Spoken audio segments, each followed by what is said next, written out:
ඒ භාග්‍යවත් අරහත් සම්මා සම්බුදුරජාණන් වහන්සේට මාගේ নমස්කාරය වේවා. නමෝ බුද්ධාය. තෙරුවන් සරණයි පින්වත් ඔබට. සතියන්ත සෙනසුරාදාවේදී අපි සූදානම් වන්නේ සුපින්නතුනේ ශ්‍රද්ධා සතියන්ත යොවුන් දහම් වැඩසටහන ආරම්භ කරන්න. තරුණ කියලා කියන්නේ හැමදාමත් වගේ අපි කතා බහ කරන විදිහට රටේ අනාගතය බාර ගන්නට පෙරමග සිටින කණ්ඩායම. මේ කණ්ඩායම හෙට දවසේදී රටේ අනාගතය බාර ගන්නකොට ඔවුන්ට මහත් වූ වගකීමක් තිබෙනවා.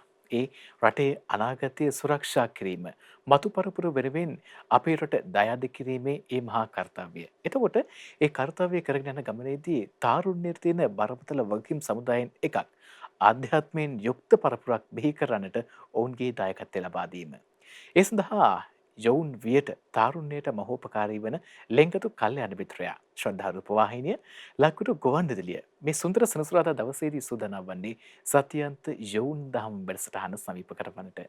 අද මේ සඳහා කල්යාණ මිත්‍රත්වයෙන් ඔබට දායකත්වය ලබා දෙන්න එකතු වෙනවා දකුණු කොරියාවේ සේවය නියුතු පින්වත් දෙනකම රළුවගේ රුමේෂ් ශ්‍රීමාල් මහතා, අසංක ඉන්දික පෙරේරා මහතා සහ නුවන් චමීර මහතා විසින්.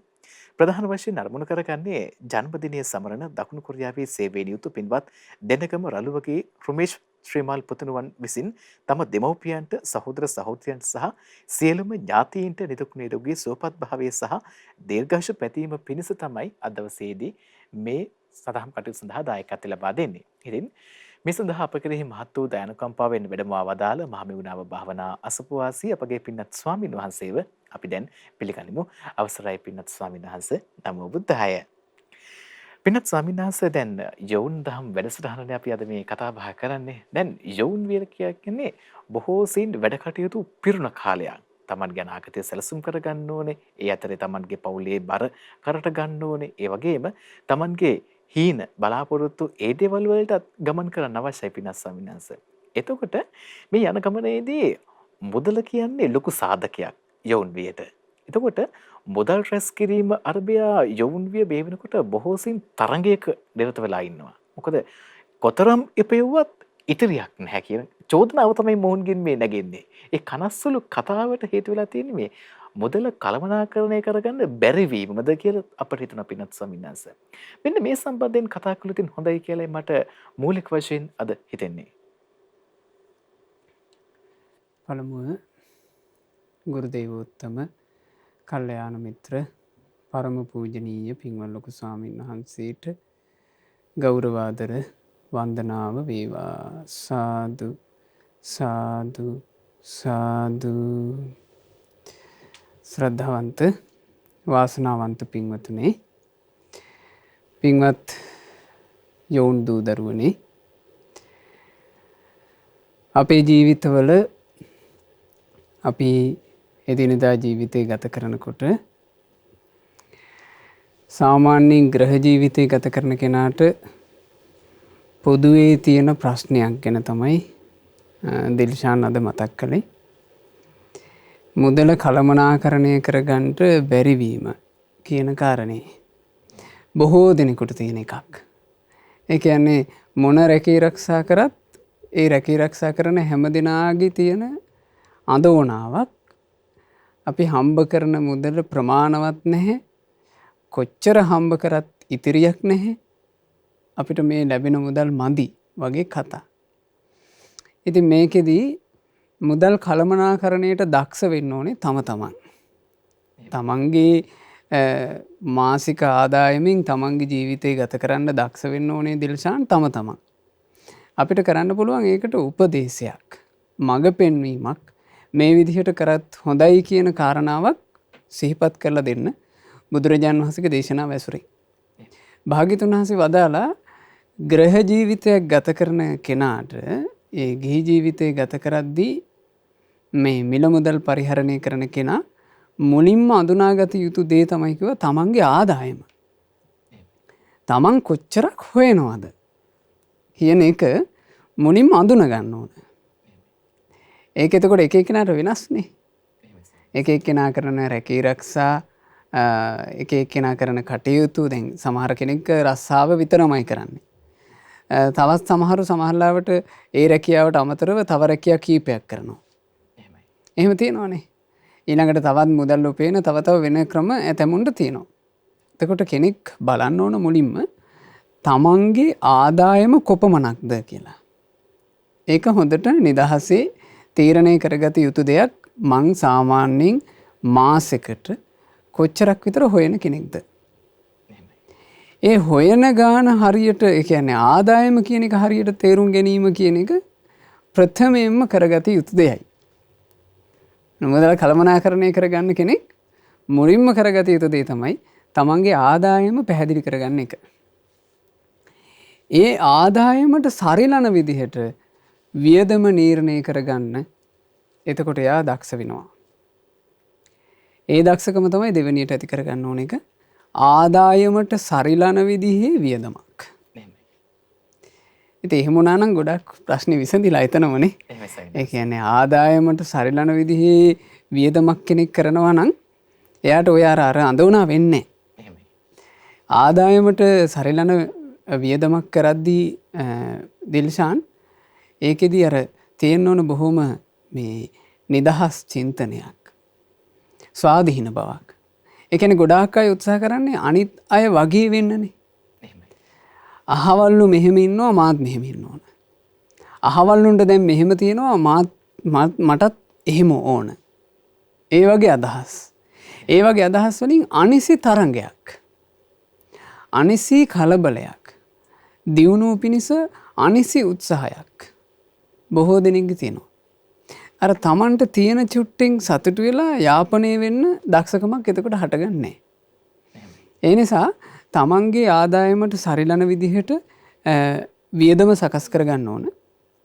ඒකෙදී දැන් අපි හිතමු තනි කෙනෙක් විදිහට නම් ඉන්නේ තාම යුග ජීවිතයකට එළඹිලා නැත්නම් ඒ තරුණයාට හෝ තරුණියට ඒක තමන්ම ස්වාධීනව තීරණය කරගන්න පුළුවන්. මට මෙච්චරක් ආදායම එනවා. මම ඒ නිසා වියදම් කිරීම මේ විදිහට තමයි කරන්න ඕන. මට මේ අවශ්‍යතා ඇති.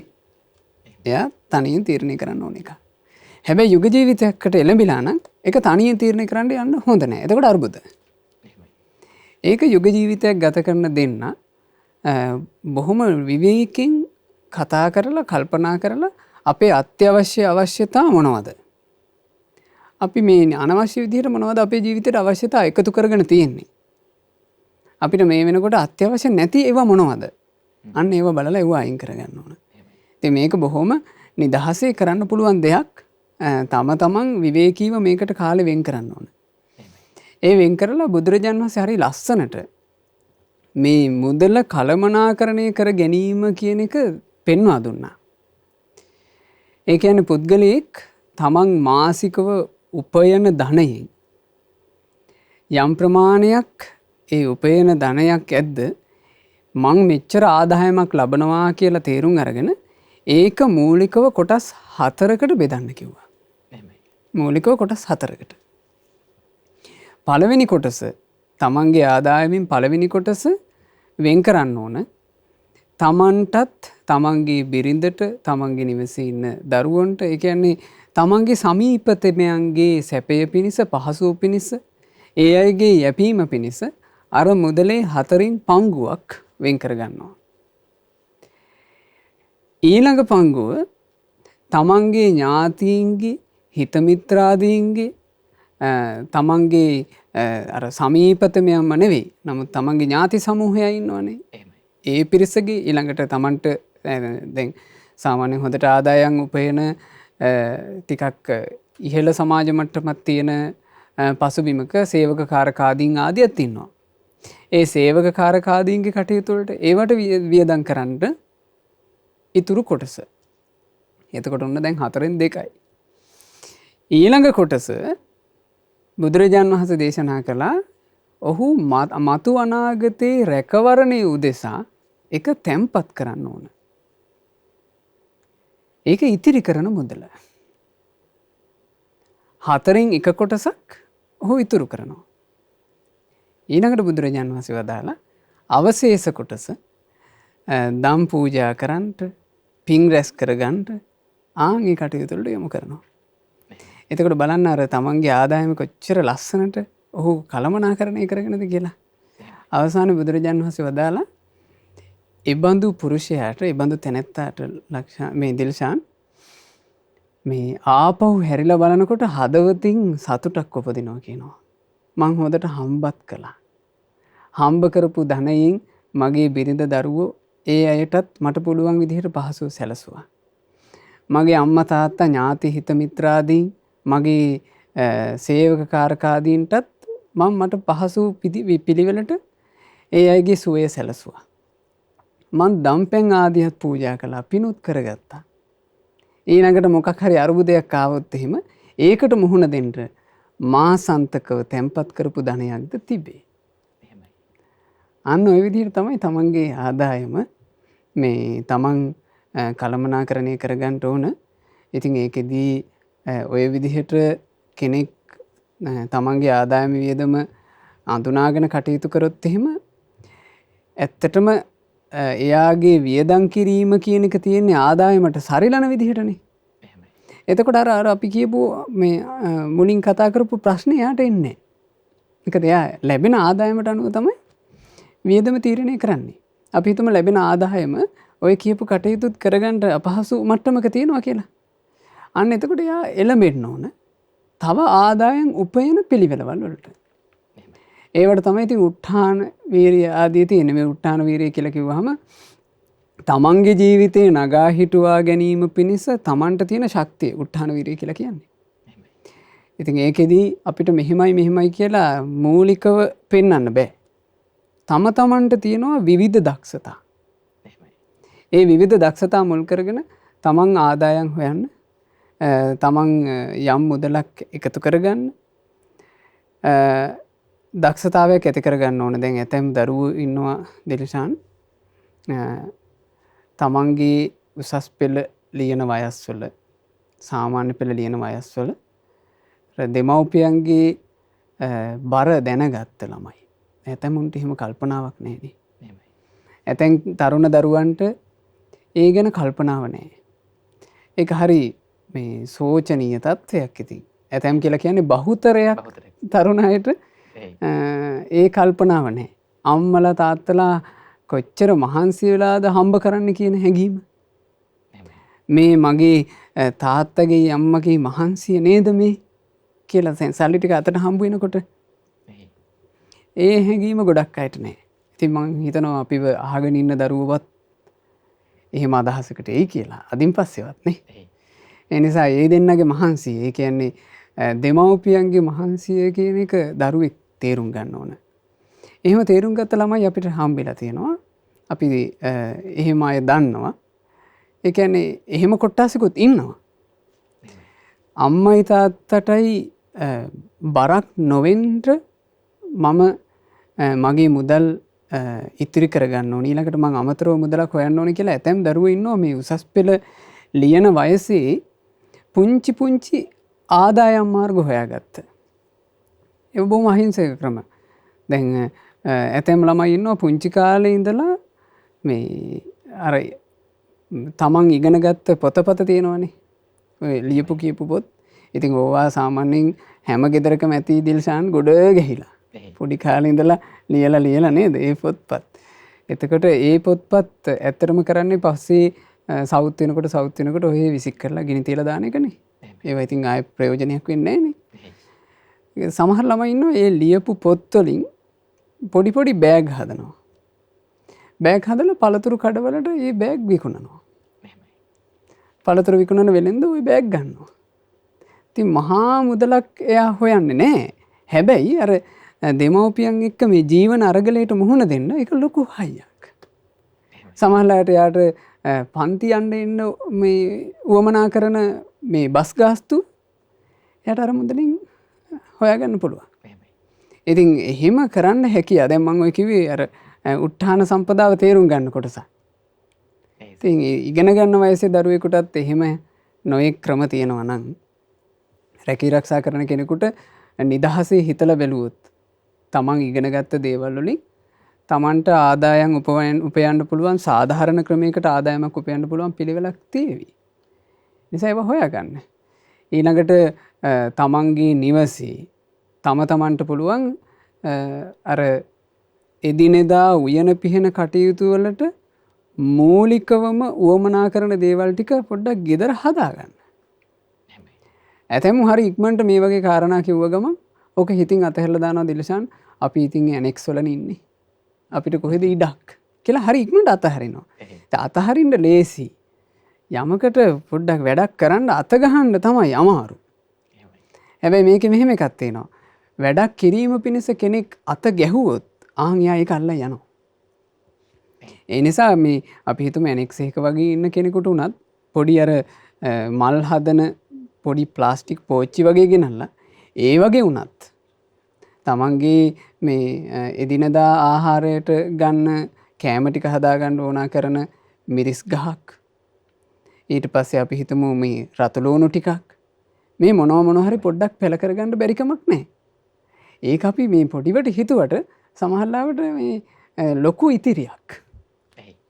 ඒ සකස් කරගන්න එක. ඉතින් මේ විදිහට ඉතින් නොඑක ආකාර අපිට කියන්න පුළුවන්. මේ විදිහට තමන්ගේ ආදායම වියදම හරියට මේ සමබර කරගන්න එක ඇත්තටම මූල්‍ය කළමනාකරණය කියන එක අදහස් කරන්න තියෙන එක තමයි. තමන්ගේ ආදායම වියදම හරියට සම්බර කරගන්න එක. ඒ විදිහට කටයුතු කරන්න. ඉතින් මුදල් නාස්ති වෙන්න දෙන්න එපා නේ. දැන් ඇතමුන්ගේ ගොඩාක් දිලසන් තියෙනවානේ මුදල දැන් ගොඩක් අය හොයනවා. හොයන මුදල නාස්ති කරගන්නවා. හොයන මුදල නාස්ති වෙන්න මූලිකවම හේතු වෙන කාරණා භාග්‍යතුන් වහන්සේ දේශනා කළා. ඉතින් ඊට අමතර කාරණාත් දැන් හැදිලා ඇති. හැබැයි මේ කාරණාවල භාග්‍යතුන් වහන්සේ වදාළ කාරණා කේන්ද්‍ර කරගෙන තමයි අනිත් ඔක්කොම හැදෙන්නේ. එහෙමයි. බුදුරජාණන් වහන්සේ දේශනා කළා උපයන ධනය වෙනසිලා යන්න හේතු වෙනවා කියනවා. සුරා දුහෘත බව. සුරාවට ඇබ්බැහි වෙලා. සුරාවට ඇබ්බැහි වීම කියලා යම් කරුණක් ඇද්ද? එය තමන් වෙහෙසි හම්බ කරන ධනය නැසෙන තැනයි. එහෙමයි. ඊළඟට ස්ත්‍රී දුහෘත බව. ස්ත්‍රීන්ට ලොල් බව. ස්ත්‍රීන්ව බහුල වශයෙන් ස්ත්‍රීන් ඇසුරු කරන බව. ස්ත්‍රීන් ඇසුරින් මේ අර මත් වෙලා වාසය කරන බව. හම්බ කරන ධනෙ බලාගෙන ඉද්දි නැසිලා යනවා. ඇතැම් තරුණයෝ ඒවට යොමු වෙලා ඉන්නවා. ඉතින් ගොඩාක් මහන්සි වෙලා හෙව්වත් හොයපු ධනය උහි නාස්ති වෙලා යනවා. ස්ත්‍රීන්ටත් එහෙම තමයි. ස්ත්‍රීන් උනත් පුරුෂයන්ව ඇසුරු කර කර ඒ පුරුෂයන්ගේ කටයුතු වලට වියදම් කරන්න පටන් ගත්තොත් එහෙම ඒ උදෙසා තමන්ගේ ජීවිතේ කොටසක් වෙන් කරන්න පටන් ගත්තොත් එහෙම එයා බලාගෙන ඉඳියාගේ ධනෙ නැසෙනවා. ඒ නිසා ඒක එක කාරණාවක්. ඊළඟට බුදුරජාණන් වහන්සේ වදාලා මේ අක්ක දුත්ත අක්ක කියලා කිව්වේ සූදුව. සූදුවට ඇබ්බැහි වෙන එක. දැන් සූදුව කියන එක දැන් නම් මේ නිකන් අර සාමාන්‍යකරණයෙන් වෙලානේ මිනිස්සු හම්බ කරන ධනයෙන් නොඑක ආකාරයේ සූදු තියෙනවා. හොරට කරන සූදුත් තියෙනවා, එලිපිට සූදුත් තියෙනවා. ඉතින් මේවා අඳුනගත්තේ නැත්තම් මේවාට අහු වෙලා තමන්ගේ ධනෙ ඔහේ නාස්ති වෙලා යනවා. තමන් හම්බ කරන මුදලේ වටිනාකම තමන් තේරුම් ගන්න ඕන මම මේක මහන්සි වෙලා හම්බ කළේ. ඒ මහන්සි වෙලා හම්බ කරපු දේ ප්‍රයෝජනවත් දෙයකටමයි මම වියදම් කරන්න ඕන කියන එක තමන් තේරුම් ගන්න ඕන. ඊළඟ කාරණේ තමයි පාප මිත්‍රයා. පාප මිත්‍රයාගේ ඇසුරට වැටුණා කියලා කියන්නේ පාප මිත්‍රයා විසින් ධනය විනාශයටම අරගෙන යනවා. මේ පාප මිත්‍රයා කියන එක නම් මේ පාප මිත්‍ර ආශ්‍රය කියන්නේ දිල්ෂාන් ජීවිතයක මේ ඇත්තෙන්ම මේ ජීවිතයක පතන්න ඕන. දම්පින් කරන වෙලාවක පැතුවට කමක් නැහැ. හප්පේ මට පාප මිත්‍රයෝ කියන જાතිය නම් දකින්නවත් ලැබෙන්න එපා. පාප මිත්‍රයොත් එක්ක කතා බහ කරන්නටවත් ලැබෙන්න එපා. පාප මිත්‍ර ඇසුර නම් මට එපා කියලා පතන්න ඕන එක. ඇයි එහෙම කියන්නේ? මේක බෝසතාණන් වහන්සේ සසරේදී අපේ මහබෝසතාණන් වහන්සේ දිලසන් එක ජාතියක උපන්න අකිත්ති කියලා. ඒ අකිත්ති කියලා කියන්නේ බෝසතාණන් වහන්සේ ඍෂිවරයෙක් විදිහට හිටපු කාලය. මේ අකිත්ති ඍෂිවරයා මහා සිල් තෙද. ඒ කාලේ හැටියට මේ බෝසතාණන් වහන්සේගේ සිල් තෙද එච්චර ගුණවතෙක් ඉඳලා නැහැ මේ ලෝකෙම. ඒ සීලේ තෙද දැනුණා සක්‍රයාට. සක්‍ර දේවේන්ද්‍රයා මේ බෝසතාණන් වහන්සේත් එක්ක කතා කරන්න එනවා. කතා කරන ඇවිල්ලා බෝසතාණන් වහන්සේට කියනවා මේ අකිත්ති ඍෂිවරය මං ඔබ ගැන පැහැදිලා ඉන්නේ. ඔබේ සිල් තෙද ඔබේ ගුණ සම්පන්න බව මගේ හිත ප්‍රසාදයට පත් කළා. මං කැමති වරයක් දෙන්න. ඔබ කැමති වරයක් ඉල්ලන්න කිව්වා. එතකොට වරයක් ඉල්ලන්න කියන්නේ දැන් දෙවිවරුන්ට පුළුවන් වර දෙන්න. එතකොට වරයක් ඉල්ලන්න කිව්වා. දැන් අද වර ඉල්ලන්න කිව්වොත් එහෙම අපි කොච්චර ලාමක වර ඉල්ලයිද නේ? අකිත්ති මේ බෝසතාණන් වහන්සේ එතන වර ගොඩාක් ඉල්ලනවා. එතනදී ඉල්ලපු එක වරයක්. සක්‍රය මට අසත්පුරුෂයෝ නම් පාප මිත්‍රයෝ නම් මේ දෑහෙන් දකින්ට නොලැබේවා. අසත්පුරුෂ පාප මිත්‍රයොත් එක්ක අල්ලාපයක් සල්ලාපයක් මට නොලැබේවා. එබන්දු මගේ ඇසුරට මුණ නොගැහේවා. මේ වරේ දෙන්න කියනවා. මේ වරේ දෙන්න කියනවා. ඒ නිසා ඒක හොඳට හිතට අරගන්න. ඒක හිතට අරගෙන මේ අසත්පුරුෂ ආශ්‍රයක් තියනවද පාප මිත්‍ර ආශ්‍රයක් තියනවද ලාමක ආශ්‍රයක් තියනවද ඒක දුරු කරන්න. මේ දේශනාවේ තියෙන්නේ පවිට ඇසුරු කරනවට වඩා හොඳයි කියන තනියම ඉන්න එක. ඇසුරට ඉන්නේ පවිටෝ නම් ඒ ඇසුර ඕනේ. ඊට වඩා හොඳයි තනියම ඉන්නවා. ඇයි හේතුව හානියක් නෑ. ඇසුරට ඉන්නේ පවිටෝ නම් ඒ බඳු ඇසුර ඕනෙම නෑ. ඊට වඩා හොඳයි තනියම වාසය කරන එක කියලා හොඳට හිතට හයිය අරගෙන පාප මිත්‍ර ඇසුර බැහැර කරන්න ඕන. ඉතින් මේවා කරගත්තොත් තමයි අපිට ඇත්තටම අපේ උපයන ධනයවත් හරියට පරිභෝග කරලා අඩු ගානේ මේ ලෞකිකව ගිහි ජීවිතයක් ඇතුලේ විඳින සැපේවත් හරියට විඳ ගන්න ලැබෙන්නේ. එහෙමයි පිනස් සමිනාස. තරුණී අපිට කොයිතරම් නම් අසත්පුරුෂයන් මුණ ගැහෙන්නට ඇතිද? කොයිතරම් නම් සත්පුරුෂයන් මුණ ගැහෙන්නට ඇතිද? සමහර විට සත්පුරුෂයන් මගහැරිලා අසත්පුරුෂයන්ගේ ඇසුරට වැටෙන්නේ නැති. හැබැයි ඔබ මේ වෙනකොට සැබෑම සත්පුරුෂයන්ගේ ආශ්‍රයයට පැමිණිලා තියෙන්නේ. මාධ්‍යකරණයේ සත්පුරුෂ මාධ්‍ය ජාලය, ශ්‍රද්ධා රූප වාහිනිය, ලක්විරු ගුවන්විදුලිය මේ විදිහට යොවුන් ඔබ සමගින් නත්තල් බැඳගෙන ඉන්නේ සැබෑම සත්පුරුෂයන් වන නිසා වෙන්නයි. ඉතින් ඒ සත්පුරුෂයන් සමගින් මේ සතියන්තය වඩාත් සුන්දර කරගන්න එක තුලා ඉන්න ඔබට අපි ආරාධනා කරනවා. දැන් මේ වෙනකොට තාරුණ්‍යයේ කෙලිබිම ඔබට පත්වලා තියෙන්නේ Facebook. ඉතින් මේ Facebook ක්‍රීඩා පිටියේ නියැලෙන ඔබට අවස්ථාවක් තිබෙනවා අපේ Facebook සජීව විකාශයට ඔබේ අදහස ඒ වගේම ධර්මයේ පිළිබඳ හදාරද්දී ධර්මයේ පැන නැහැ, ප්‍රශ්න නැහැ, තියෙන්නේ ගැටලු. මොකද ඒ ගැටලු කියන්නේ අපිට වටහා ගැනීමට අපහසු තැන්. එවැනි තැන් අපේ පින්වත් ස්වාමීන් වහන්සේගෙන් අසා විමසා දැනගන්නට ඔබට පිළිවන් අපේ Facebook සජීව විකාශය ඔස්සේ එතරට ගිහිල්ලා කමෙන්ට් කරන්න කියලා ඔබට අපි ආරාධනා කරනවා. අපිව බලන අපිව අහන හැමෝටම පුළුවන් මේ අවස්ථාව ලබා ගන්න. ඉතින් අපි පින්වත් ස්වාමීන් වහන්සේට අපිට ලැබෙන පැනයක් යොමු කරන්නයි පින්වත් ස්වාමීනි සූදානම් වෙන්නේ. පින්වත් ස්වාමීන් අපිට මදුෂානි පෙරේරා කමෙන්ට් එකකින් යමක් යොමු කරලා තියෙනවා. නිවසේ ඇති අමනුෂ්‍ය දෝෂ දුරු කර ගැනීමටත් නිවසේ එකිනෙකා අතර සමගිය ඇති කර ගැනීමටත් සවස බුද්ධ වන්දනාවේදී සිද්ධ කරන්න පුළුවන් වත් පිළිවෙත් මොනවාද කෙනෙක් පිළිබඳව පින්වත් ස්වාමීන් වහන්සේ. බුද්ධ වන්දනාව සාමාන්‍යයෙන් නිවසක හැම දෙනාට පොදුවේ එකට කරන්න පුළුවන් නම් ඒක දිලචාන් හරි වටින එකක්. එහෙමයි. සම්බුද්ධ වන්දනා කරන එක නිවසේ හැම දෙනාම එකට කරනවා නම් ඒක මේ දැන් අර සමහරවිට පිරිස ඒක මෙහෙම හිතනවා දැන් අපිට හවස් කාලේ හැමෝම එකතු වෙනකොට ගොඩක් වෙලා යනවා.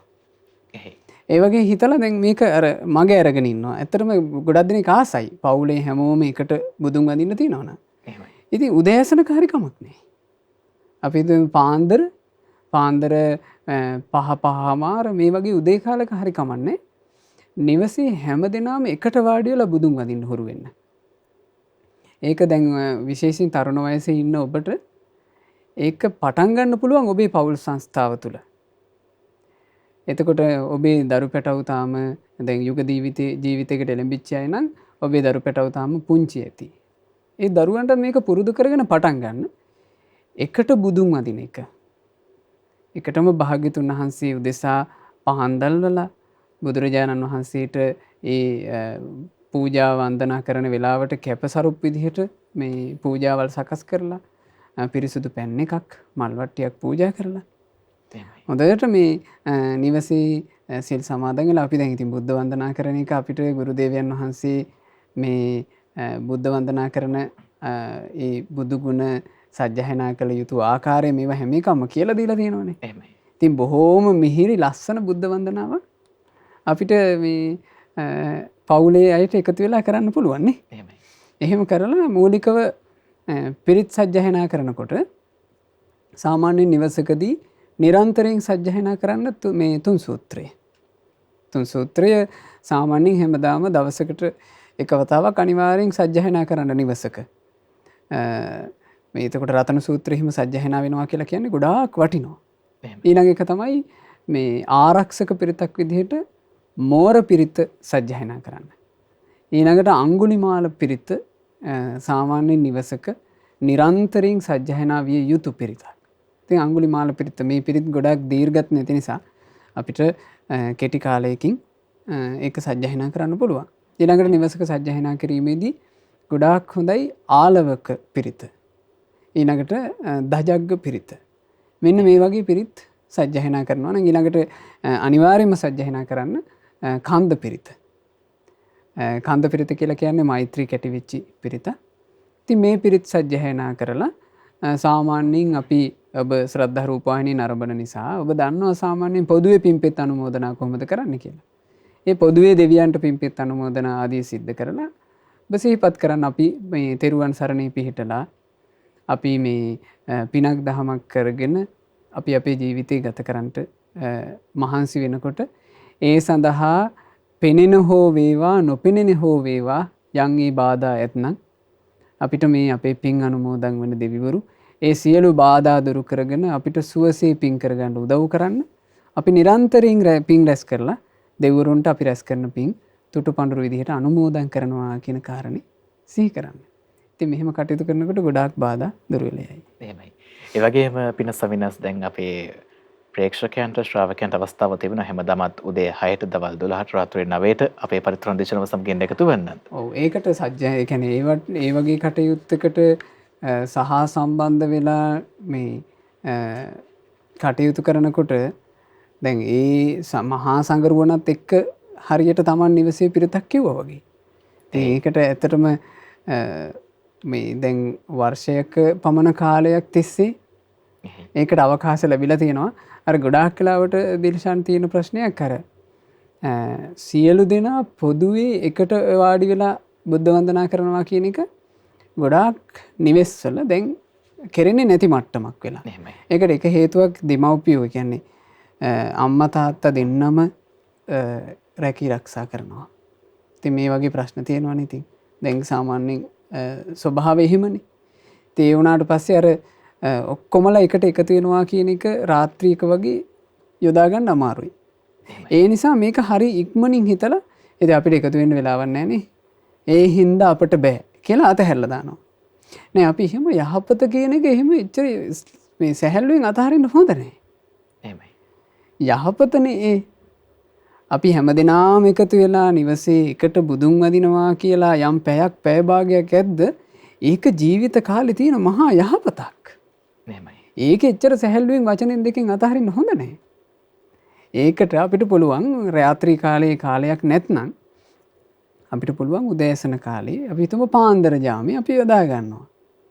පාන්දර 5 වෙන්න පුළුවන් 5:00 වෙන්න පුළුවන් උදේම හැරිලා භාග්‍යතුන් වහන්සේට පහන් දැල්වලා මේ මල් පූජා කරලා අපි ඒ අපිට තියෙන කාල වේලාවට අනුරූප විදිහට බුද්ධ වන්දනාවක් හදා ගන්නවා. එහෙමයි. හැමෝම එකට බුදුන් වඳින්න ඕන. අපි පුංචි කාලේ අපේ අම්මලා තාත්තලා බුද්ධ වන්දනා කළේ අපි එකට. නමුත් අපිටම තේරුණා පෞල් සංස්ථාවල දැන් අපි මේ සාමාන්‍යයෙන් වැඩිගෙන එනකොට දැන් පෞල් සංස්ථාවල ඒක එහෙම නැහැ. එහෙමයි. දැන් පෞල් සංස්ථාවල ඒකට එච්චර උනන්දුවක් නැහැ. හැබැයි ඉතින් ඔය අපේ අසපුවලට සහ සම්බන්ධ වෙලා ධර්මයේ හැසිරෙන්න මහන්සි ගන්න මේ ඒ පෞල් වල මේක යලි හදාගෙන තියෙනවා. ඉතින් අපි ඔබටත් කියන්නේ ඒක ඒ විදිහට සකස් කරගන්න. ගත වෙන පැය 24න් පැය භාගික කාලයක් පවුලේ සියලු දෙනාට එකතු වෙලා එකට වාඩි වෙලා බුදුන් වන්දනා කරන්න වෙන් කරගන්න බැරි කමක් නැහැ. එහෙම බෑ කියලා කියනවා නම් එතන තියෙන්නේ සැහැල්ලුවෙන් අත්හැරලා දැමීමක්. ඒක එහෙමම තේරුම් අරගෙන ඒක යොදා ගන්න.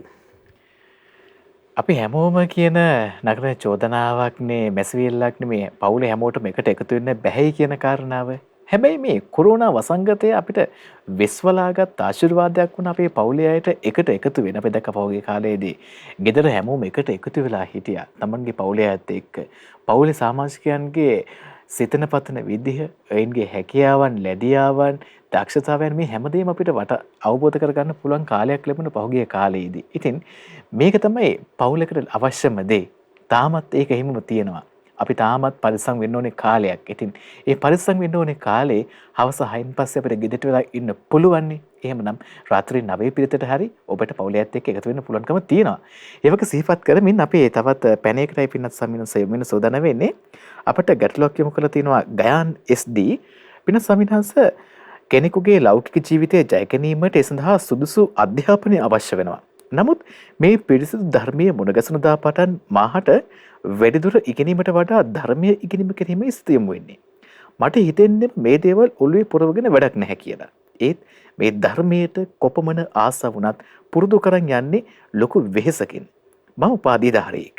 කලින් පෞද්ගලික සේවයේ යෙදී සිට දැනට වසරක පමණ සිට රජයේ සේවයට පැමිණියා. ඒකට හේතු වුණේ පෞද්ගලික අංශයට වඩා රාජ්‍ය අංශයේ රැකියාව නිසා මාහට වැඩි කාලයක් ධර්මයේ හැසිරීමට යොදා ගන්න පුළුවන් නිසා.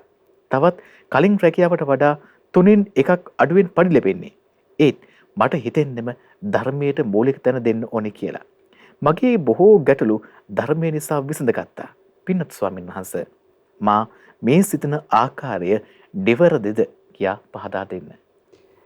එතෙම මෙහිමයි. දැන් මම ඒකයි කිව්වේ මුලින්ම මේ අපි පළවෙනි ප්‍රශ්නය යොමු කරනකොටම මම සිහිපත් කළේ තමන්ම තමයි තමන්ගේ ආදායම සහ වියදම කියන එක තමන්ගේ ජීවිතයට කොහොමද බලපාන්නේ කියන එක තීරණය කරගත යුත්තේ. එහෙමයි. දැන් මේ මහත්තයා සිහිපත් කරනවානේ එයාගේ ඒ මුදල දැන් කලින් සේවා කටයුතු කරපු තැනට වඩා ගොඩක් අඩුවෙන් දැන් ලැබෙන්නේ කියලා. 3න් 1ක ප්‍රමාණයක් කියලා. ඉතින් ඒ 3න් 1ක ප්‍රමාණය ඔහුගේ යාපනය පිණිස යැපීම පිණිස ප්‍රමාණවත් නම් ඉතින් ඒක ඔහු තමයි දන්නේ. ඒක එතකොට ඒ හොයන මුදලින් තමන්ගේ දිනදා සියලු අවශ්‍යතා සාමාන්‍ය විදිහට කරගෙන ඒ කටයුතු කරන්න පුළුවන් නම් ඇත්තෙම ධර්මයේ හැසිරීම පිණිස, ඒ කියන්නේ ධර්ම අධ්‍යයනය පිණිස ඔය කාලය වෙන් කරගන්නවා කියන එක ජීවිතේට අතිශයින්ම වටින එකක්. ඉතින් ඊට වඩා වටිනා දෙයක් නැහැනේ. බුදුරජාණන් වහන්සේ වදාළේ සික්ඛානුත්තරිය. ඉගෙන ගන්න දෙයකින් ජීවිතේ ශ්‍රේෂ්ඨත්වයට පත් වෙනවා නම් ඒ ජීවිතේ ශ්‍රේෂ්ඨත්වයට පත් වෙන්නේ ධර්ම ඉගෙන ගත්තොත් විතරයි. මේ ලෝකේ අනිත් ඉගෙන ගන්න ශිල්ප, අනිත් ඉගෙන ගන්න දේවල් අපිට නොඑක ආකාරයෙන් අපේ ජීවිත යාත්‍රාව පවත්ව ගන්න උදව් කරනවා අපිට ධනෙ උපයන්න මේ ආදි කටයුතු වලට. නමුත් අපේ ජීවිතේ මෙලෝ පරලෝ දෙලෝයම ඊළඟට සංසාර ගමනේම යම් මේ යහපත් දියුණුවක් කරා යනවාද ඒ සඳහා උපකාර කරන්නේ ධර්ම ඉගෙන ගැනීම. ඒ නිසා ධර්මයට කියනවා සික්ඛානුත්තරිය දේ කියලා. ඉගෙන ගන්නා දේවල් අතර ශ්‍රේෂ්ඨම දේ ධර්මයයි. ඒ නිසා ඔබේ ජීවිතේ ඒ ධර්මය, ඒ ශ්‍රේෂ්ඨ වූ ධර්මය ඉගෙන ගැනීම පිණිස යම් කාලයක් වෙන් කරනවා කියලා කියන්නේ ඒ වෙන් කරන කාලේ වටිනාකම වචනයෙන් ප්‍රමාණ කරන්න බෑ. ඒ කාලේ මෙච්චරක් වටිනවා කියලා. ඒ නිසා මේ ධර්මයේ ඉගෙන ගැනීම පිණිස, ධර්ම අධ්‍යයනය පිණිස තම තමන්ට ශක්ති පමණින් ඉතින් මේවා කොහොම අපි පෞද්ගලිකව අපේ ජීවිතේ කළමනාකරණය කරගත යුතු දේවල්. එහෙමයි. දැන් ඇතැම්මු ඉන්නවා මේ දිලෂාන් අපි දන්න අය. දැන් ඒ අය කරන රැකී රක්ෂාවල ස්වභාවය අනුව ප්‍රධාන මහපොයටවත් දැන් විදේශගත වෙලා රැකී රක්ෂා කරන අය ඉන්නවා. එයාට දැන් අපිට නෙමේ පොය නිවාඩු කියලා කතාවක් තියෙන්නේ. ඒ රටවල එහෙම එකක් නැහැ. එතකොට ඒගොල්ලන්ට පොයට කියලා නිවාඩුවක් ගන්න බෑ. හැබැයි ඒගොල්ලෝ එහෙමයි කියලා පොයට නිවාඩු නෑනේ අපිට සිල් ගන්න බෑනේ කියලා අතහැරලා නැහැ. නිවාඩුව යම් දවසක ලැබෙනවද? එදාට ඒගොල්ලෝ සිල් ගන්නවා. එදාට ඒගොල්ලෝ ධර්ම අධ්‍යයනයේ යෙදෙනවා. ඒක ඒ නිසා මේක තම තමන් තමයි කළමනාකරණය කරගන්න ඕනේ. තම තමන්මයි ඒකට උත්සාහවත් වෙන්න ඕන. තම තමන් තුළමයි ආධ්‍යාත්ම කැමැත්ත ඇති කරගන්න ඕන. හැබැයි මේ තමන් දක්ෂ වෙන්න ඕන. දැන් ග්‍රහ ජීවිතයක් ගත කරනකොට ඒ කෙනා අඳුන ගන්න ඕන. ඒ කියන්නේ ග්‍රහ ජීවිතය ගත කරන කෙනාට තියෙනවානේ යුතුයකම් වගකීම් වෙන්න ඕන දේවල්. ඒ දේවලුත් සපුරමින් තමයි ධර්මයේ හැසිරෙන්න ඕන. ඒකට කියනවා අනාකුලාච කම්මන්තා. මනවින් තමන්ගේ කටයුතු සිදු කිරීම. ඒ තම මංගල මුත්තමන්. ඒ ඔහුට සෞභාග්‍ය උපදින කරුණකි. හරියට කටයුතු කරන්න අඳුන ගන්නවා කියන එක. තමන්ගේ මව්පියන්ට උපස්ථාන කරගෙන තමන්ගේ දරුවන් බිරිඳ පෝෂණය කරමින් ඥාති හිත මිත්‍රාදීන්ට උදව් උපකාර කරමින් තමන් හොඳට අනලස්ව රැකී රක්ෂා ආදී කටයුතු කරමින් මෙහෙම ගත කරනවා කියන එක හරියට කළමනාකරණය කර ගැනීම තමන්ගේ ජීවිතයට සෞභාග්‍යයක් මංගල්‍යයක්.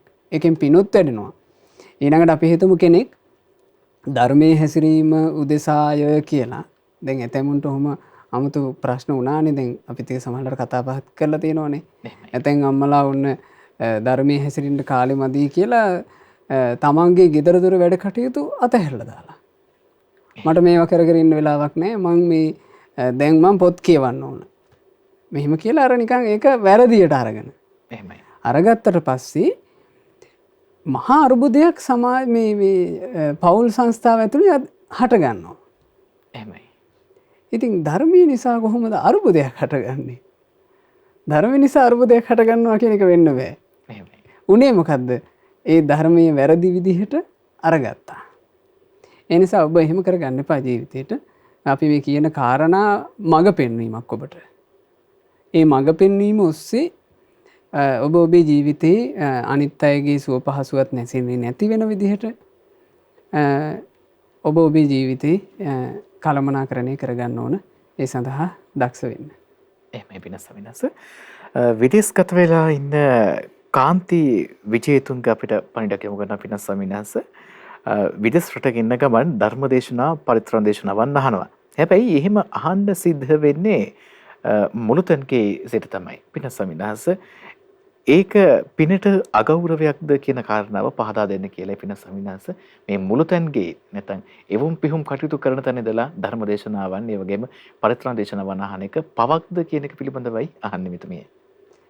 ඕකේදී ඔය වගේ ඔය කාරණේ දිලෂාන් අපි මීට පෙරත් බොහෝ අවස්ථාවල ඔය කාරණේ පැහැදිලි කරලා තියෙනවා ඇත්තෙන්ම.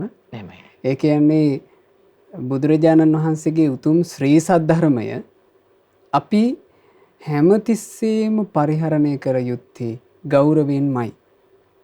ධර්මය නම් අපිව සංසාර දුකින් නිදහස් කරවන්නේ. ධර්මය නම් අපිව සතර අපායෙන් නිදහස් කරවන්නේ. ධර්මය නම් අපිට අපේ ජීවිතයට පරිපූර්ණ සැපේ උදා කර දෙන්නේ. ඒ ධර්මයට අපි කොතරම් ගරු කළ යුතුද? ඊළඟට බුදුරජාණන් වහන්සේ ධර්මය කියන එක දජේ කොටගෙන වාසය කළා. ධර්මයේ ගුරුවරයා කොටගෙන වාසය කළා. එහෙව් එකේ ශ්‍රාවකයෝ විදිහට අපි කොතරම් ධර්මයට ගරු කළ යුතුද? ඒක තමයි තේරුම් ගත යුතු දේ. ධර්මයට හැමතිස්සෙම ගරු කරන්න ඕන අපි. එහෙමයි. ධර්මය ශ්‍රවණය කරද්දී ධර්ම දේශකයන් වහන්සේට මහා ගෞරවයකින් යුක්තව ධර්මයේ උස්තන්හි තබා තමන් මේ බොහොම පිළිවෙලකට වාඩි වෙලා මම මේ අහන්නේ ශ්‍රවණය කරන්නේ මාව සසරෙන් නිදහස් කරන ධර්මයයි. අන්න එහෙම ධර්මය අහන්න ඕන. දහම් පොත කියවනකොට හොඳට පිරිසිදු දෝතින් ධර්මයේ කෙරෙහි ගෞරවයෙන් පොත අතට අරගෙන එහෙමයි ධර්මය පරිහරණය කර යුත්තේ. හැබැයි ප්‍රායෝගිකව අපේ ජීවිතේ කටයුතු යෙදෙනකොට දැන් අපි හිතමු කෙනෙක් වැඩට යන ගමන් ලක්කිරු රේඩියෝ එක දාගෙන එයා මේ තමන්ගේ වාහනේ ඩ්‍රයිවිං කරගෙන යනවා. එහෙමයි. එතකොට රේඩියෝ එක දාගෙන යනකොට ඒකේ ස්වාමීන් වහන්සේලාගේ බණපද යනවා. ඊට පස්සේ මේ සිත් නිවන දහම් කාරණා පැහැදිලි කරනවා. සමහරවිට බුදු ගුණ සජ්ජහායනා කවි විකාශනය වෙනවා. ඉතින් ඒවා එයා අහගෙන යනවා. ඉතින් ඒ වෙලාවේ එයා ඩ්‍රයිවිං කරනකොට එයාට එතනදී අපිට කියන්න බෑ දැන් ඩ්‍රයිවිං සීට් එකේ ඉඳගෙන ඒක අහන එක හොඳ නැහැ. ඒ වගේ එකක්. ඒක ප්‍රායෝගිකව තේරුම් ගන්න ඕනේ එතෙන්දී. එහෙමයි. ඒක ප්‍රායෝගිකව තෝරා බේරාගෙනයි ඒ කටයුතු කරන්න ඕනේ. දැන් පින්ද පවුද කුසල්ද අකුසල්ද කියන කතාවක් මෙතනදී මේ ප්‍රශ්නයක් විදිහට ඇසීම සුදුසු නෑ. ප්‍රශ්නේ වැරදි. ඒ කියන්නේ අපි පින්පව් කියන එක දේශනාව ඇතුලේ පැහැදිලිව තෝරලා තියෙනවා. පින කියන්නේ මොකද්ද? පව කියන්නේ මොකද්ද කියලා. කුසල අකුසල් දේශනාව ඇතුලේ පැහැදිලිව තෝරලා තියෙනවා. ඒ කුසල අකුසල් කතාව තුල හෝ පින්පව් කතාව තුල හෝ ඔහොම එකක් කතා කරන්නේ නෑ. එහෙමයි. එතකොට ඔතනදී අපි තේරුම් ගන්න ඕන ප්‍රායෝගික දේ. මම ඔකට මීට කලිමුත් මම මේ කාරණේ කියලා තියෙනවා. අපි ඒ කාලේ මම උසස් පෙළ මේ ලියන කාලේ උසස් පෙළ මේ පන්ති යන ඒ ඉස්කෝලේ යන කාලේ තමයි මට මුලින්ම බණපද අහන්න ලැබුණේ. එහෙමයි. ඉතින් ඒ ධර්මයේ කියවනකොට මට ලොකු ආසාවක් උපන්නා. මේ මෛත්‍රී භාවනාව ශ්‍රවණය කරපු දවසේ. ඉතින් මේ මෛත්‍රී භාවනාව අනේ මටත් කරන්න ඇතිනම් කියලා. ඉතින් මේ ලොකු ස්වාමීන් වහන්සේගේ මෛත්‍රී භාවනා ඒ හඬපටිය අහලා ඒක අනුවක හිතලා ඒක මතක තියාගෙන ඒ භාවනාව ටික ටික අපි පුරුදු වුණා. මේ ඉස්කෝලේ යන ගමන්ම. ඉතින් මම ඕක අර පුරුදු වීම පිණිස ඒ කාලේ අපිට අර මේ අධ්‍යාපනයේට ගොඩක් මහන්සි වෙන්න තිබ්බ නිසා අපිට අර කාල වේලාවක් නැහැ පොත්පත් කියව ගන්න එහෙම කියලා. ඉතින් බස් එකේදී තමයි ගොඩක් කටයුතු කළේ. ඉතින් අර භාවනාවත් බස් එකේදී කරන්න මං හුරු වුණා. මෛත්‍රී භාවනාව ටික ටික මං හුරු වෙලා මට මේ සාමාන්‍යයෙන් ලොකු වෙලාවක් ඒ භාවනා මානසිකාරය තුළ දැන් බස් එකේ යන්න පුළුවන්. ඉතින් මං ඒක මගේ පාඩුවේ කරගෙන ගියා. දවසක් එක මේ අයියා කෙනෙක් මම මේ S2 පියාගෙන බස් එකේ යනවා දැකලා දවසක් මගේ ළඟ වාඩි වුණා. වාඩි වෙලා මගෙන් ඇහුවා මේ මල්ලි මොකද්ද ඔය S2 පියාගෙන කර යන්නේ. ඉතින් මං කිව්වා මම මෙහෙම මෛත්‍රී භාවනාව ඉගෙන ගත්තා මම මේක කරන්නේ. ඉතින් මෙයා මට කිව්වා හපෝ මල්ලි භාවනා කරන්න හොඳ නෑ බස්වල. එහෙම කිව්වා මෙයා. ඉතින් මං ඒක දන්නේ නෑනේ. මං හිතුවා මෙයා මට වඩා මේ ගැන දන්න කෙනෙක්. එහෙනම් මං කරන්න හොඳ නෑ කියලා මම මේ කටයුත්ත අත්හැරියා. අතහැරලා මට මතකයි දවසක් දෙකකට පස්සේ බස් එක ගිහිල්ලා මේ නගරයට ලඟ වුණාට පස්සේ නගරේදී දැන් බස් එක අර තදබදයට අහු වුණා. එහෙමයි. තදබදයට අහු වුණාම මට ඉවසිල්ලක් නැහැ. දැන් බස් එක දැන් යන්නේ නැද්ද කියලා මට කේන්ති. එහෙමයි.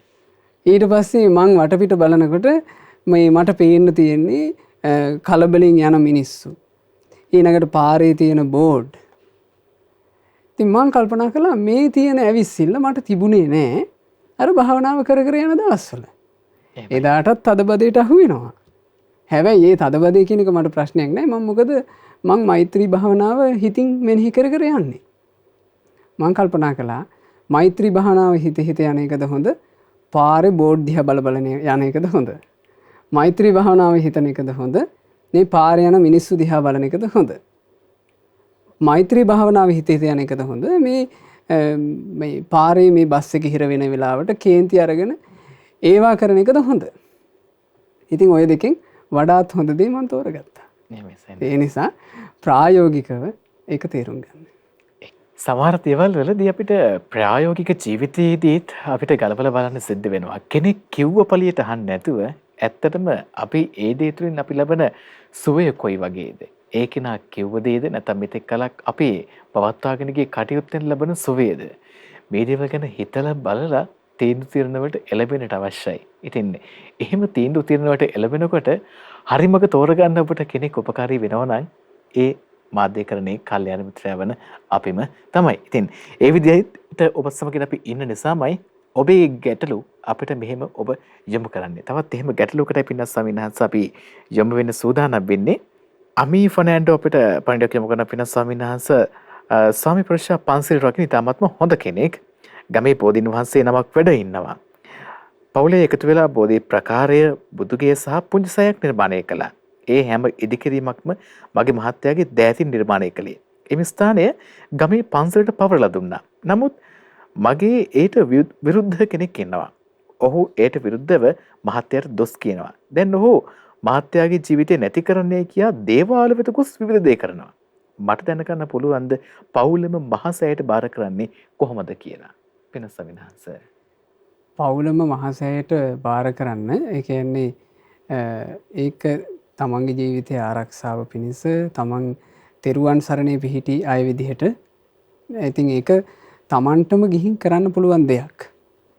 තමන්ම ගිහිල්ලා ඇත්තරම මහසෑරජාණන් වහන්සේ සමීපයටත් යන්න අපි ඊළඟට සිහිපත් කරනවා මේ ගොඩක් හොඳයි. අංගුලිමාල මහසෑරජාණන් වහන්සේ සමීපයටත් යන්න. ගිහිල්ලා හොඳට සෑරජාණන් වහන්සේව ගෞරවයෙන් ප්‍රදක්ෂිනා කරලා වන්දනා කරන්න. වන්දනා කරලා මේ පවුලේ සියලු දෙනා මේකට යොමු වෙන්න ඕන. යොමු වෙලා ඉතින් තම තමන්ගේ ජීවිත බුද්ධ රත්නයේ නාමයෙන් සෑරජාණන් වහන්සේට පූජා කරන්න බාර කරන්න.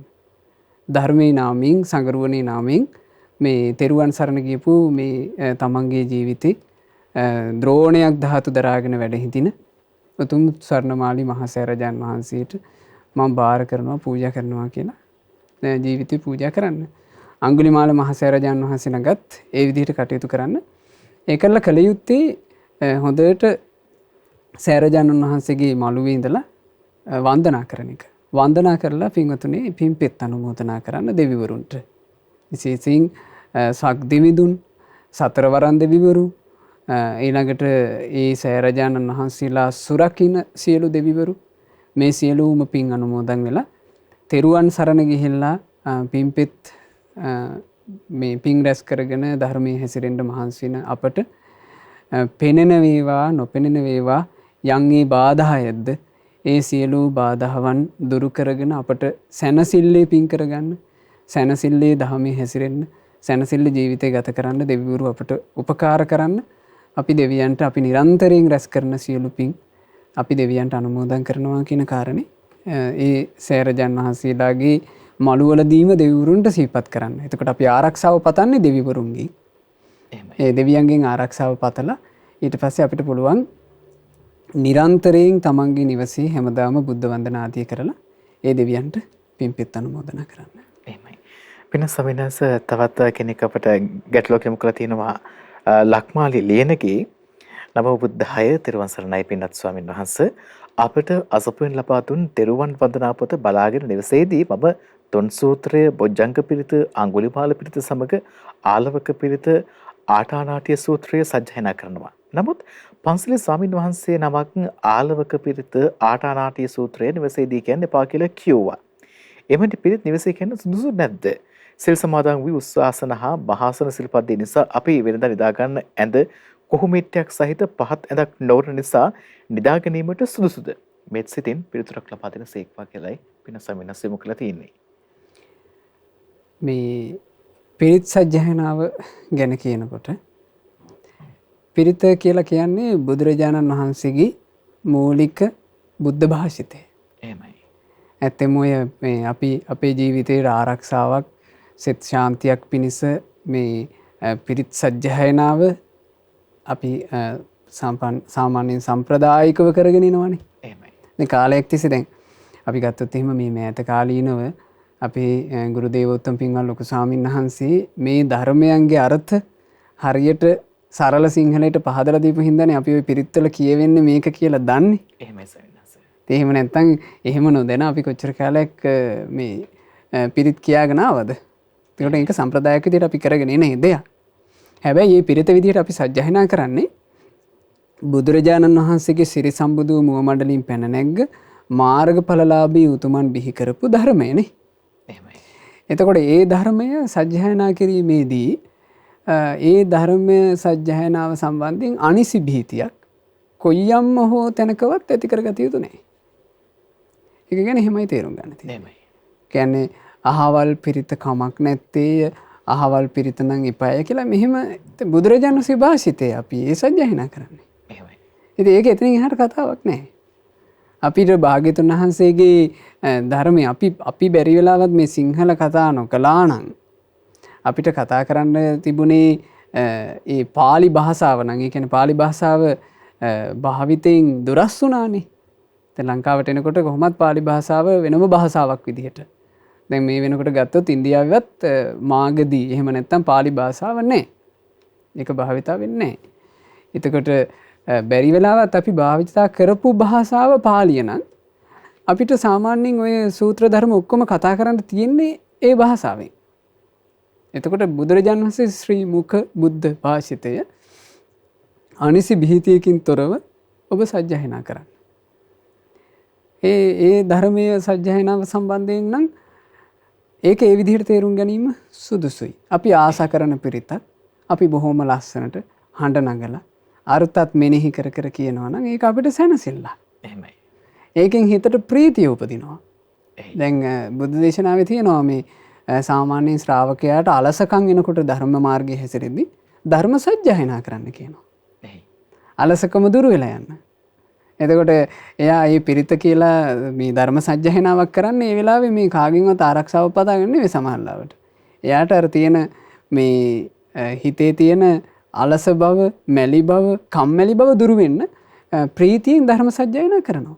ඒක බොහොම හොඳ එකක්. ඒ නිසා ධර්ම සජ්ජායනාව එහෙම නැත්නම් පිරිත් සජ්ජායනාව ගැන ඒ විදිහට නුවණින් තේරුම් ගන්න.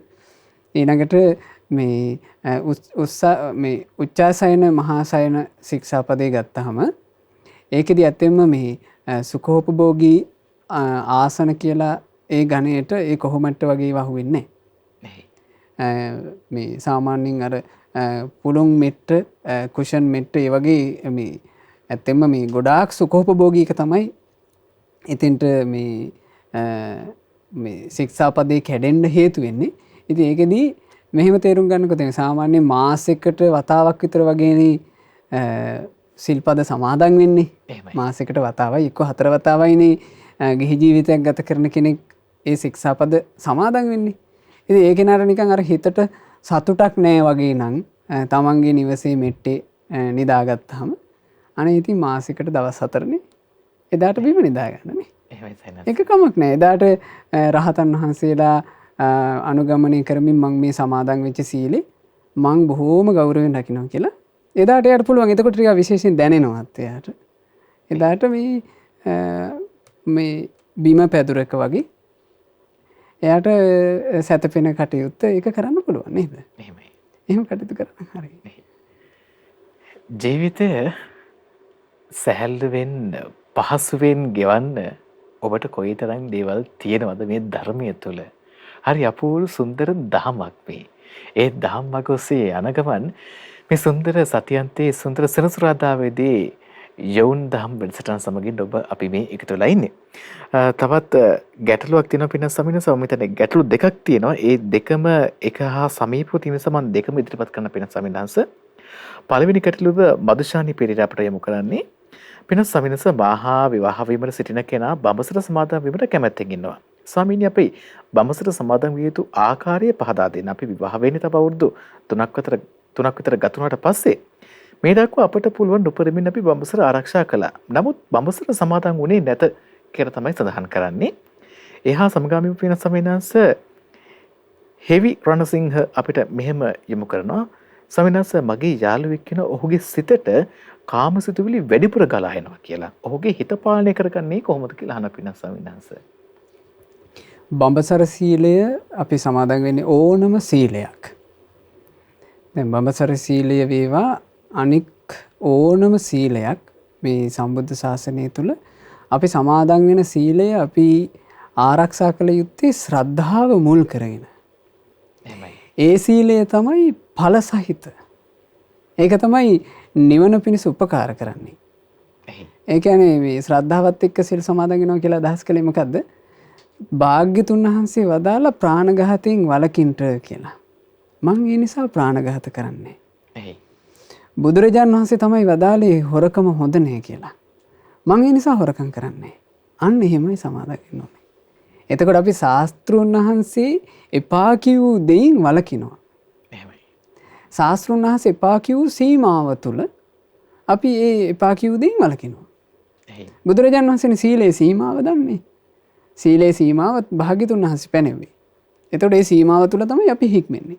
ඉතින් බඹසරත් ඒ වගේ බඹසර ඉතින් මම මේ බඹසර සීලය ආරක්ෂා කරනවා මේ අද පටන් අබ්‍රහ්මචාරී ජීවිතයෙන් මං වළකිනවා කියලා එයා සමාදන් වෙන්න තියෙන්නේ. සාමාන්‍යයෙන් ඒක පන්සිල් වල මේ බ්‍රහ්මචාරී පංචශීලයේ සමාදන් වෙන්නත් පුළුවන්.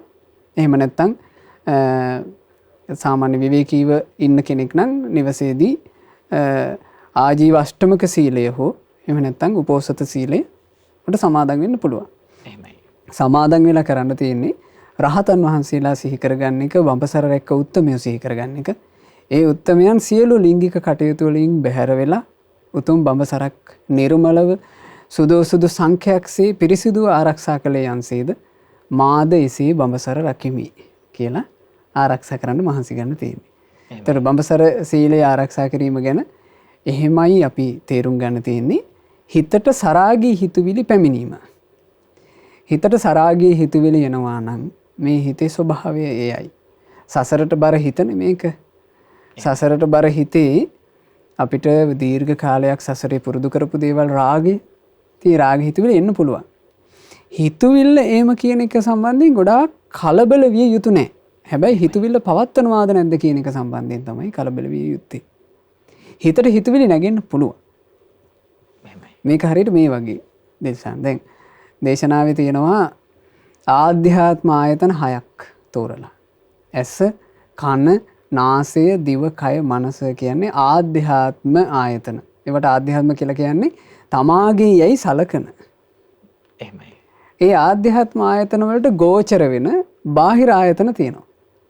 ඇහැට නම් රූප, කනට නම් ශබ්ද, නාසයට ගඳ සුවඳ, දිවට රස, කයට පහස, මනසට අරමුණු. අපි හිතමු ඇහැට අපි S2 අරගෙන ඉන්නකොට අපි ඇහැට අකමැති රූපයක් අපට පේනවා. එතකොට අපි මොකද කරන්නේ? S2 වහගන්න. ඒක වහක බලාගන්න. ඒ අරමුණ අපි පවත්න්නේ. ඒක ඔස්සේ අපි ක්‍රියාත්මක වෙන්න දෙන්නේ නැහැ. අපි හිතමු යම් රූපයක් දැක්කම අපි ඇවිස්සෙනවා කියලා. ඒ බඳු රූපෙ දිහා අපි බලාගෙන ඉන්නේ. ඒ බඳු හඬ අපි අහන්නේ. අපි කන් වල ඇඟිලි ගහ ගන්නවා. අපිට එහෙම කරන්නේ නේද? හිතටත් ඒ වගේ. හිතට හිතවිල්ලක් එනකොට ඒ හිතවිල්ල අඳුනාගත් සැනින් ඒක බැහැර කරන්න මහන්සි ගන්න. ඒකට කියනවා පහාන සංඥා. පහාන සංඥා කියලා කිව්වේ මේ දුටු සැනින් ප්‍රහාණය කරනවා, දුරු කරනවා. මේක මට හොඳ එකක් නෙමෙයි. මෙහෙම හිතන හිතවිල්ල යහපත් එකක් නෙමෙයි. මේ හිතවිල්ල හිතෙද්දි පණ ගියොත් මං දුගතියේ යයි. අන්න එහෙම හිතනවා අපි. හිතලා අරක බැහැර කරනවා. ඒ හිතවිල්ල අඛණ්ඩව මේ හිත ඇතුලේ ක්‍රියාත්මක වෙන්න දෙන්නේ නැහැ. ඒක තමයි අපිට මුලින්ම කරන්න තියෙන්නේ.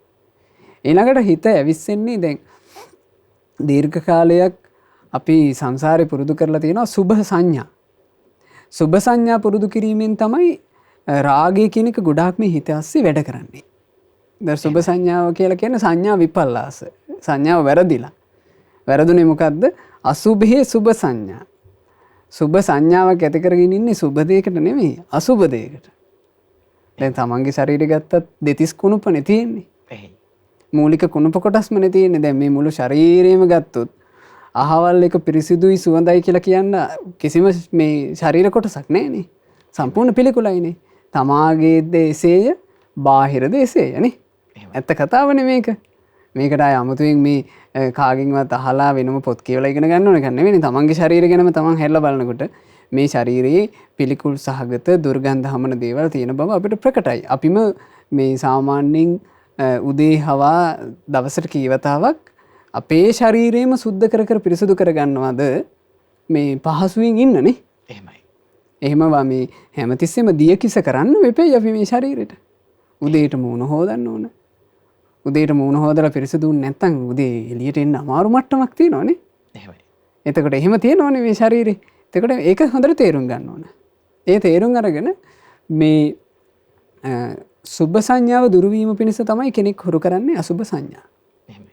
අසුභ සංඥාව අර රාගේ බහුල කෙනෙකුට එකපාර එළඹෙන්න බැරි එකක්. ඒ නිසා ඒක නට ගොඩාක් හොඳයි. අසුභ භාවනාව වඩන්න පෙර අර සක්මන් කරද්දී අසුභේ හුරු වෙන්න. සක්මන් කරද්දී. ඒ කියන්නේ හොඳ මේ සිහි කල්පනාවෙන් සක්මන් කරන්න මේ අර තමන්ගේ අරමුණින් හිත බැහැරට යන්න නොදී. ඒ කියන්නේ තමන්ගේ අසුභ අරමුණ අපි තියාගන්න. ඒ කියන්නේ මේ ශරීරය පිළිකුල් සහගතයි. මේ ශරීරය කියන්නේ පිළිකුල් සහගත එකක්. මේ කය පිළිකුල් සහගතයි කියන හැඟීමම අපි පුරුදු කර කර සක්මන් කරනවා. එහෙමයි.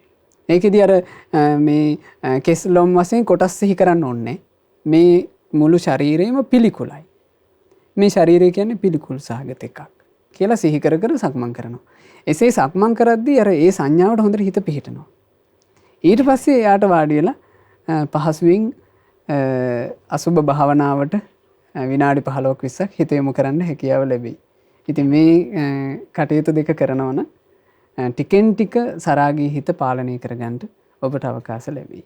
හිත පාලනය කරගෙන අපේ ජීවිත කතාව ඉස්සරහටම යන්න අපිට තව බොහෝ දේවල් තියෙනවා. අද අපි යොවුන් දහම් වැඩසටහන තුළින් කතාව ආරම්භ කළේ කළමනාකරණය පිළිබඳව. එතකොට කළමනාකරණය කියන්නේ මුදල පමණක් නෙවෙයි. කාලය, ජීවිතය, මේ හැමදේම කළමනාකරණය කරගත්තට පස්සේදී අපිට පුළුවන් බොහොම සුන්දර, සැහැල්ලු, සරල ජීවිතයකට යන්න. ඉතින් ඒ සරල ජීවිත කරන පාර කියා දෙන ගමනේදී අපි සූදානම් වෙන්නේ අපිට තියෙන කාලයේ කළමනාකරණය කරගෙන මේ කටයුතු ඔබට දායක කරන්න සමීප වෙන අපේ මිත්‍රන් පිළිබඳව සිහිපත් කරන්න. අද කල්යාණ මිත්‍රත්වයෙන් මේ සඳහා දායකත්වය ලබා දෙනවා දකුණු කොරියාවේ සේවයෙන් යුතු පින්වත් දෙනකම රළුවගේ රුමේෂ් ශ්‍රීමාල් මහතා, අසංක ඉන්දික පෙරේරා මහතා සහ නුවන් චමීර මහතා යන පින්වත් පිරිස. එසේනම් මේ සදැහැතියන්ගේ දායකත්වයෙන් ඔබට සමීප කරවන යොවුන් දහම් වැඩසටහනින් මද විරාමයක් ලබා ගන්නයි සූදානම. අපි ප්‍රධාන පාලක මැදිරියට යොමු වෙලා තවත් ටික වෙලාවකින් ආයෙමත් මුණ ගැහෙමු මේ කතිකාවත සමගින්.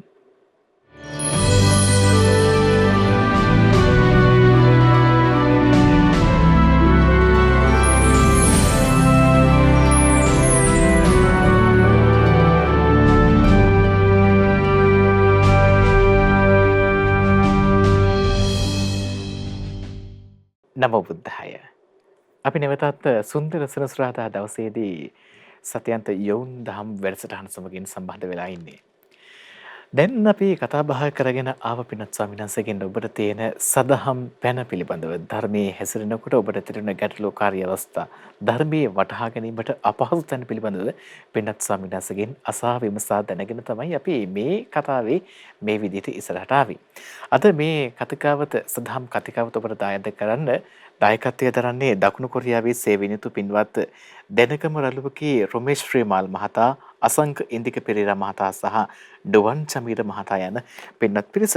ඒ සදැහැතියන්ගේ ප්‍රතිපර දායකත්වයෙන් ඔබට මේ කතිකාවත රැගෙන එනකොට පින්වත් ස්වාමීන් වහන්සේට අපි තවත් පැනයක් යොමු කරන සූදානම් කෙනෙක් අපිට යොමු කරලා තියෙන කාරණාවක් පින්වත් ස්වාමීන් වහන්සේ.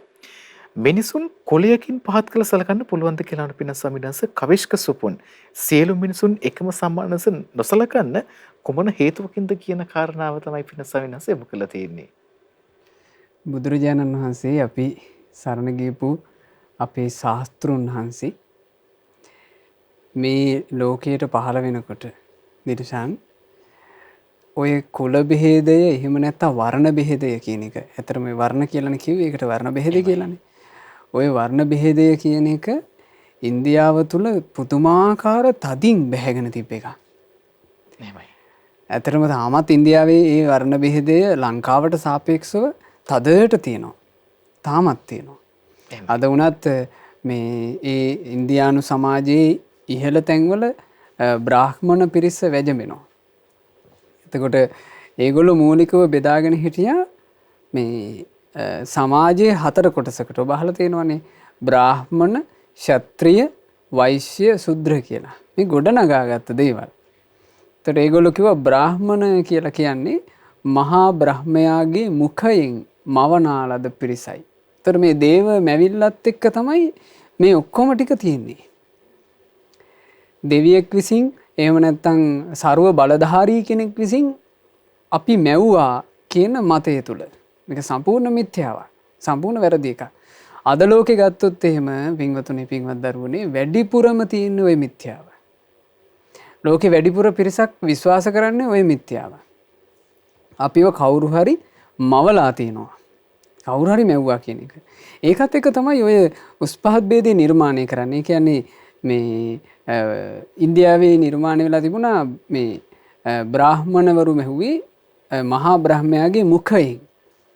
ඊට පස්සේ ක්ෂත්‍රියෝ මැව්වේ මහා බ්‍රහ්මයාගේ මේ බාහුව වලින් වෛශ්‍ය මෙව්වේ මහා බ්‍රහ්මයාගේ කලව දෙකින්.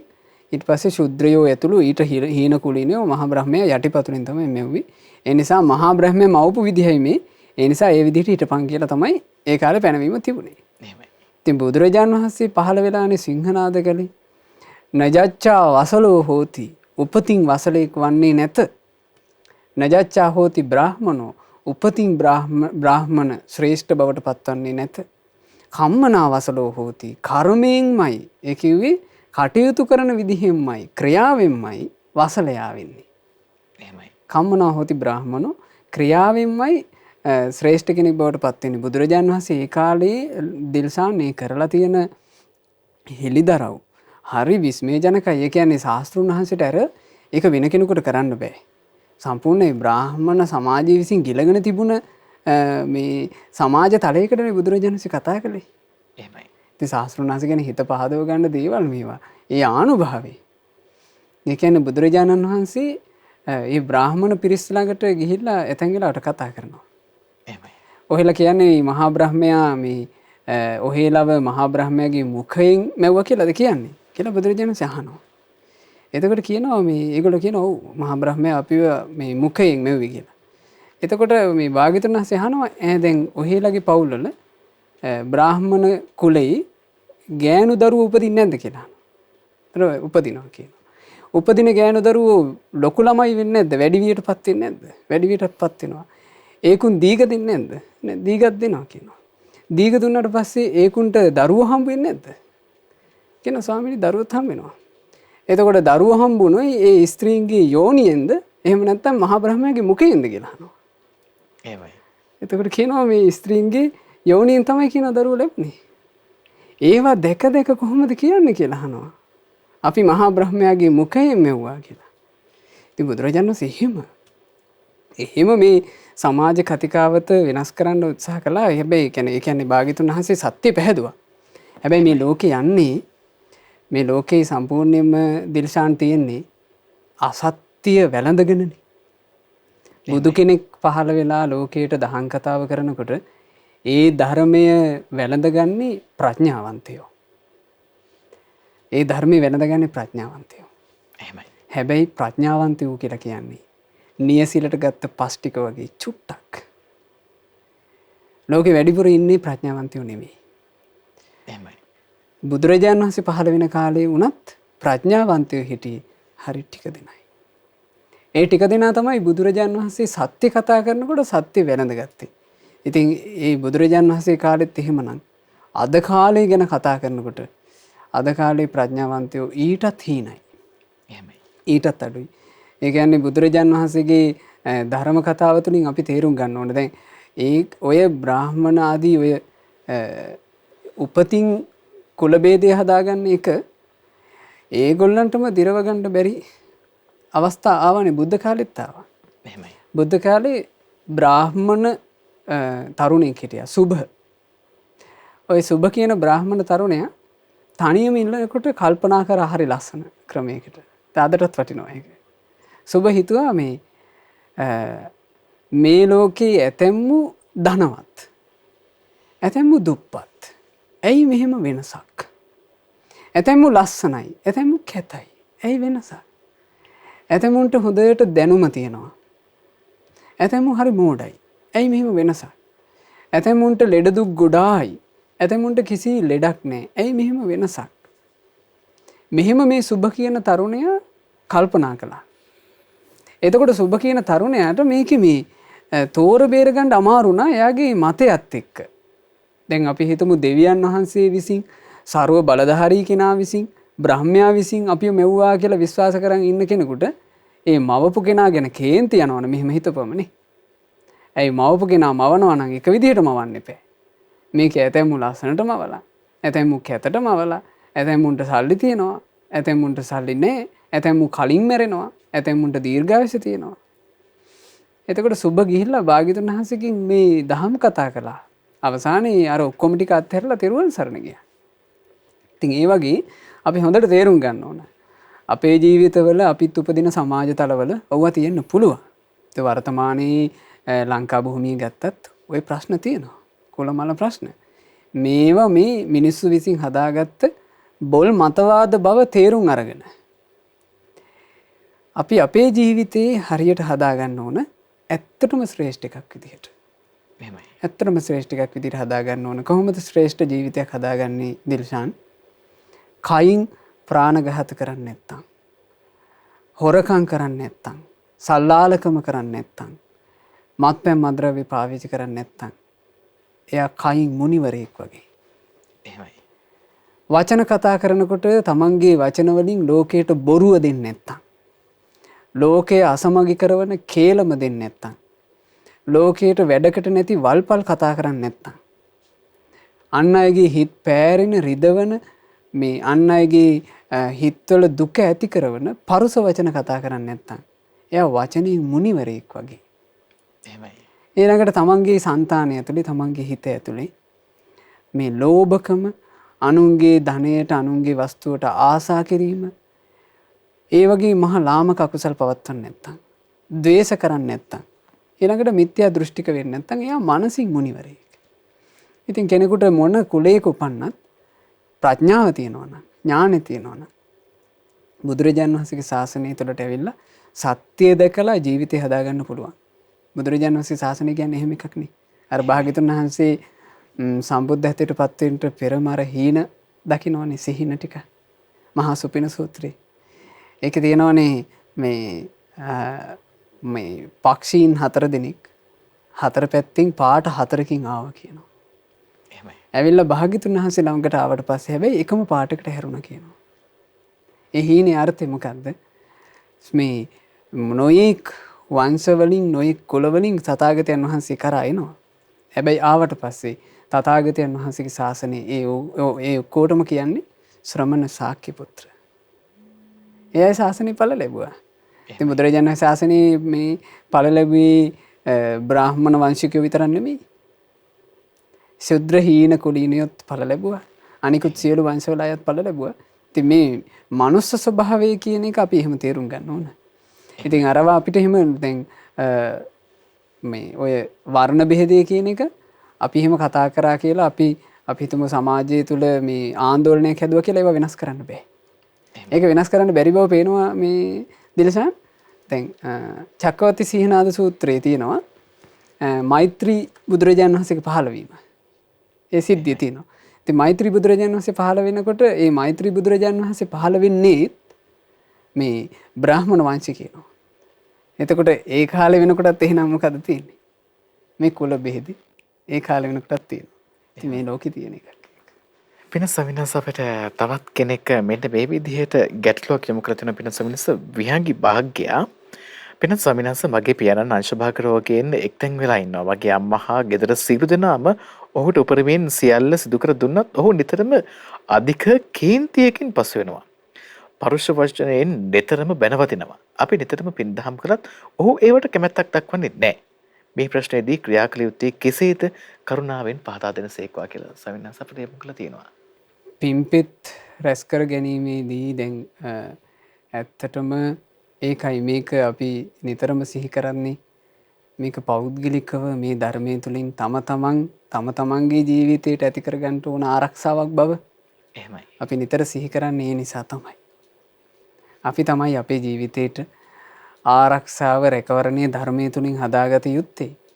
ඉතින් තමන්ගේ දෙමව්පියන්ට බොහොම කරුණාවෙන් සමීප වෙලා ටික ටික අර අපි අනුකම්පා කරන කෙනෙක් තවත් අනුකම්පා කරන කෙනෙකුට කොහොම හරි දෙන්න උත්සාහ කරනවානේ යහපත.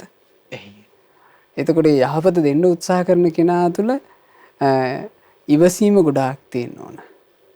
චුට්ටක් හරි මේකෙන් ගන්නවා නම් කියන හැඟීමෙන් තමයි අපි යමෙකුට උදව් කරන්න ඕන.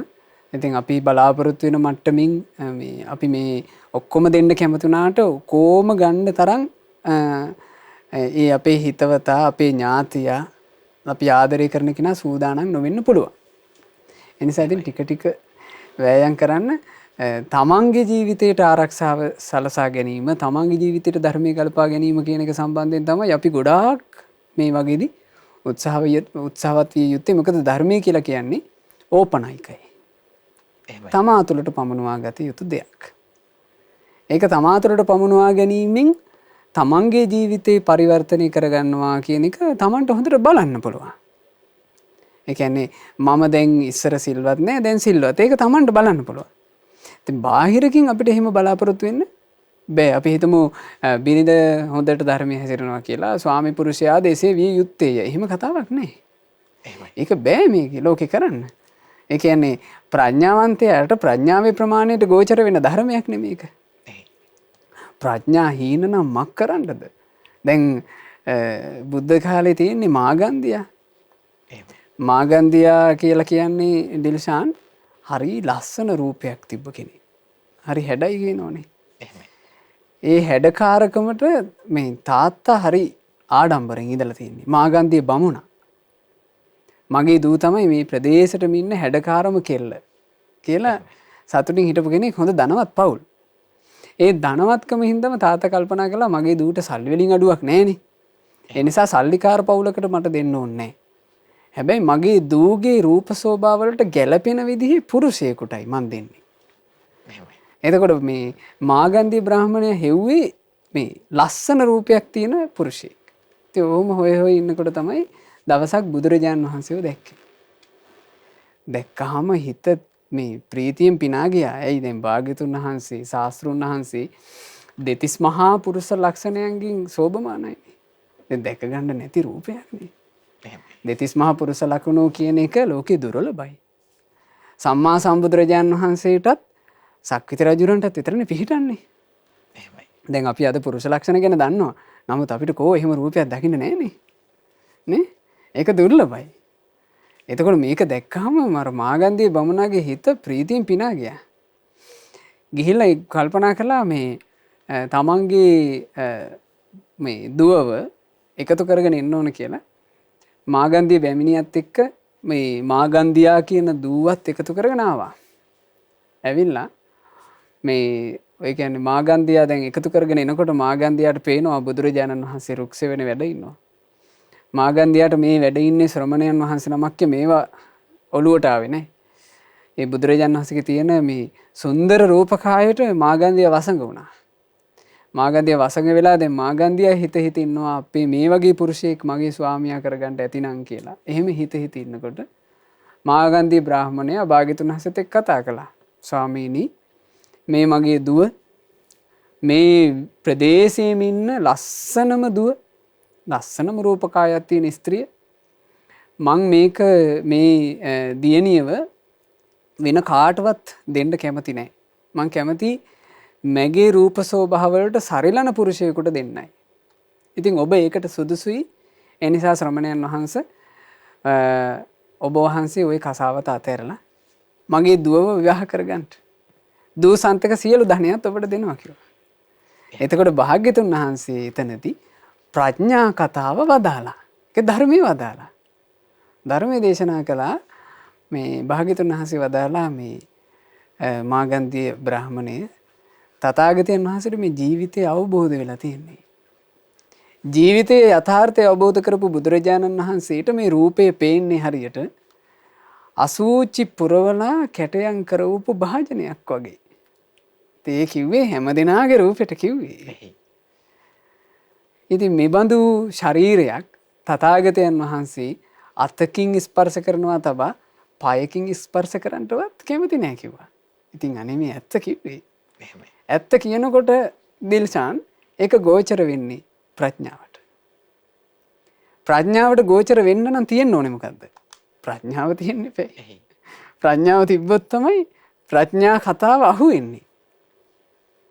දැන් අපි මේ ප්‍රඥාව නැති කෙනෙකුට යමක් කියන්න යනවා නම් එතන හටගන්නේ දුක් කතාවක්. ප්‍රඥාව නැති කෙනාට මේ ඒක හරියන්නේ නැහැ. ඒක ගැලපෙන්නේ නැහැ. මාගන්ධියාට ඒක දුක් කතාවක් බවට පත් වුණා. ඇය ගැටුණා. ඇය කල්පනා කළා මට අසූචි පුරවපු භාජනය කියලා කිව්වා. අන්න ප්‍රඥාව නැති නිසා අල්ලපු හැටි. හැබැයි අම්මට අතර දෙන්නටම ප්‍රඥාව තිබ්බා. ඒ දෙන්න මේක ප්‍රඥාවෙන් ඇල්ලුවා. ඒ දෙන්න බණ ඇහුවා. මාගන්ධී සූත්‍රය බුදුරජාණන් වහන්සේ වදාළා ඉවරනකොට දෙන්නම අනාගාමී වුණා. දුව සංසාරෙටම වෛරක්කාරී බවට පත් වුණා. අවසානයේ මහා පව්කම් කරගෙන මේ ජීවිතෙත් විඳවලා අපි චණ්ඩපාජ්‍යෝත උදේනි රජුරුවෝ ඇයව ඝාතනය කළා කියන්නේ තමන්ගේම ශරීරයේ මස් කඩලා මාගන්දියට කණ්ඩ සැලැස්වා කියනවා. ඒ බොහොම දරුණු රජෙක්. ඉතින් ඒ දරුණු රජා හොඳටම කේන්ති මේ කිපුණා. ඒ කිපිලා මාගන්දියාවට මේ ජීවිතේම දීපු දඬුවම තමයි කියනවා තමන්ගේම ශරීරයේ මස් කඩලා ඒව පුච්චලා කැව්වා කියනවා. ඉතින් එහෙම ඝාතනය කළේ. ඉතින් ඒ ඝාතනය කරලත් මහා දුක්ඛිත වූ නිරේ ඉපදිලා විඳවනවා. ඒ නිසා මේකේ තේරුම් ගන්න ඕන අපි ප්‍රඥාවෙන් අල්ලන්න තියෙන ධර්මයක් තව කෙනෙකුට දෙනකොට අපි අපේක්ෂා සහිත සිතින් දෙන්න ඕනේ. ටික ටික අනුකම්පාවෙන්. අතරත් ඉන්නවා මේ මාගන්දියා පරපුරේ සමහර පුරුක් ඉතුරුලා තියෙනවා සමාජය තුල. මොකද වැරදි තැනින් අල්ලගෙන ප්‍රඥාහීන තැනින් අල්ලගෙන සමාජයේ විවිධ තැන්වලට ගරහමින් පහර දෙන්නට සූදානම් වෙලා සැදී පැහැදී ඉන්න පිරිස් තාමත් අපි අතරේ ඉන්නවා. එහෙම තමයි සමාජයක් හැදෙන්නේ. එවන් වූ සමාජයක උඩුකම් බලා යමින් ඔබේ ජීවිතයට සැබෑම යථාර්ථය අවබෝධ කර දෙමින් සැබෑ සොය ලබා දෙන්නට අපි මේ කරන වෑයමක් මේ. ඉතින් ඒ වෑයම සමගින් සම්බන්ධ වෙලා ඉන්න තවත් කෙනෙකුගේ ගැටලුවයි දැන් ওই කතාව කියපු නිසා මම මේ කාරණේ කියන්නේ. මේක කෙනෙකුට තමන් ගැන හිතලා දමනය වෙන්න පුළුවන් එකක් නිසා මේක සිහි කරන එක වටිනවා. දැන් ප්‍රඥාව නැතුව උපදින තැනැත්තාට ප්‍රඥාව නැති වෙනකොට එයාගේ පිහිටනවා කියනවා බුදුරජාණන් වහන්සේ කෙටේරියක් වගේ කටක්. ප්‍රඥාව නැති වුණාම ඒ ප්‍රඥාව නැති තැනැත්තාට කටක් පිහිටනවා කියනවා කෙටේරියක් වගේ. ඒ කෙටේරියක් වගේ කටින් එයා ඊට පස්සේ කෙටේරියෙන් කරන්නේ කොටාගෙන යන එකනේ.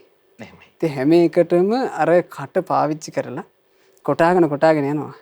හැබැයි එයා යම් දවසක අර කොට්ටෝරුවා කෙහෙල් ගහට කොටනවා කියනවනේ. එදාට කොට්ටෝරුවා අසරණයිනේ.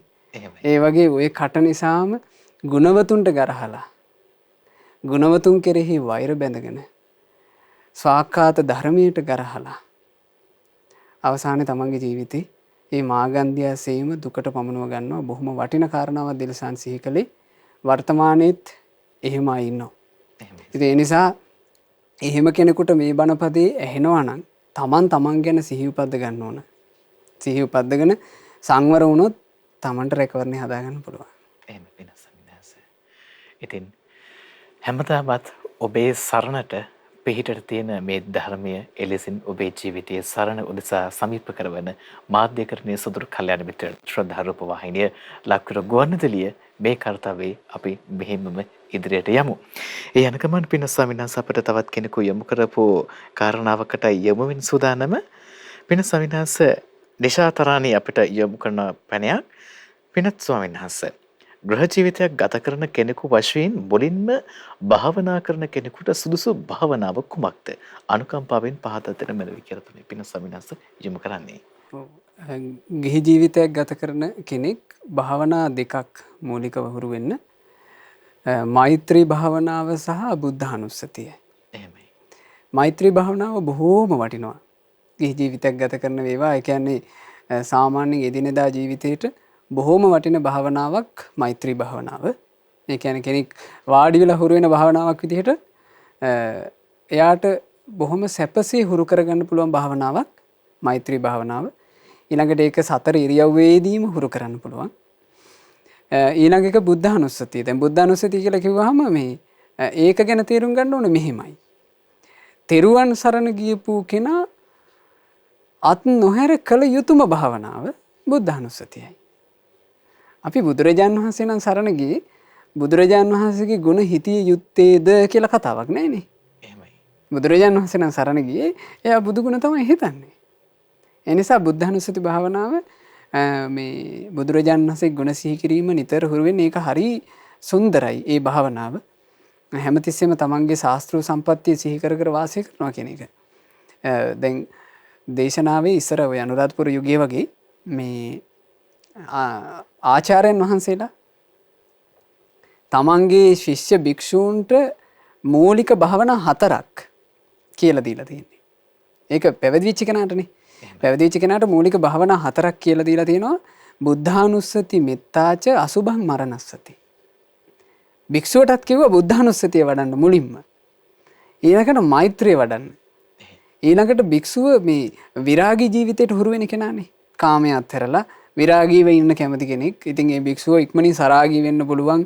පිණ්ඩපාතේ වඩිනකොට ස්ත්‍රීන් දකිද්දී ඊළඟට මේ හොඳට සැපවත් මිනිස්සු ජීවත් වෙනවා දකිද්දී ආයෙම කාමයට හිත වැටෙන්න පුළුවන්. ඒ නිසා ඒ භික්ෂුවට කිව්වා අසුබෙත් වඩන්න. ඊළඟට භික්ෂුවට අප්‍රමාදයේ ඊතා වටිනා නිසා මේ මරණ සතිය සිහි කරන්න කොයි වෙලේ මැරෙයිද දන්නේ කියන එක කියලා මේ භාග්‍යතුන් වහන්සේගේ අනුශාසනාවට අනුව අපේ පූර්ව ආචාර්යවරු එහෙම කියලා තියෙනවා. ඉතින් ග්‍රහ ජීවිතයක් ගත කරන කෙනෙකුට කියලා ඇසු නිසා එයාට බොහෝම හොඳ එකක්. නිතර සිහි කරන්න මේ මෛත්‍රී භාවනාව ඊළඟට බුදු ගුණ.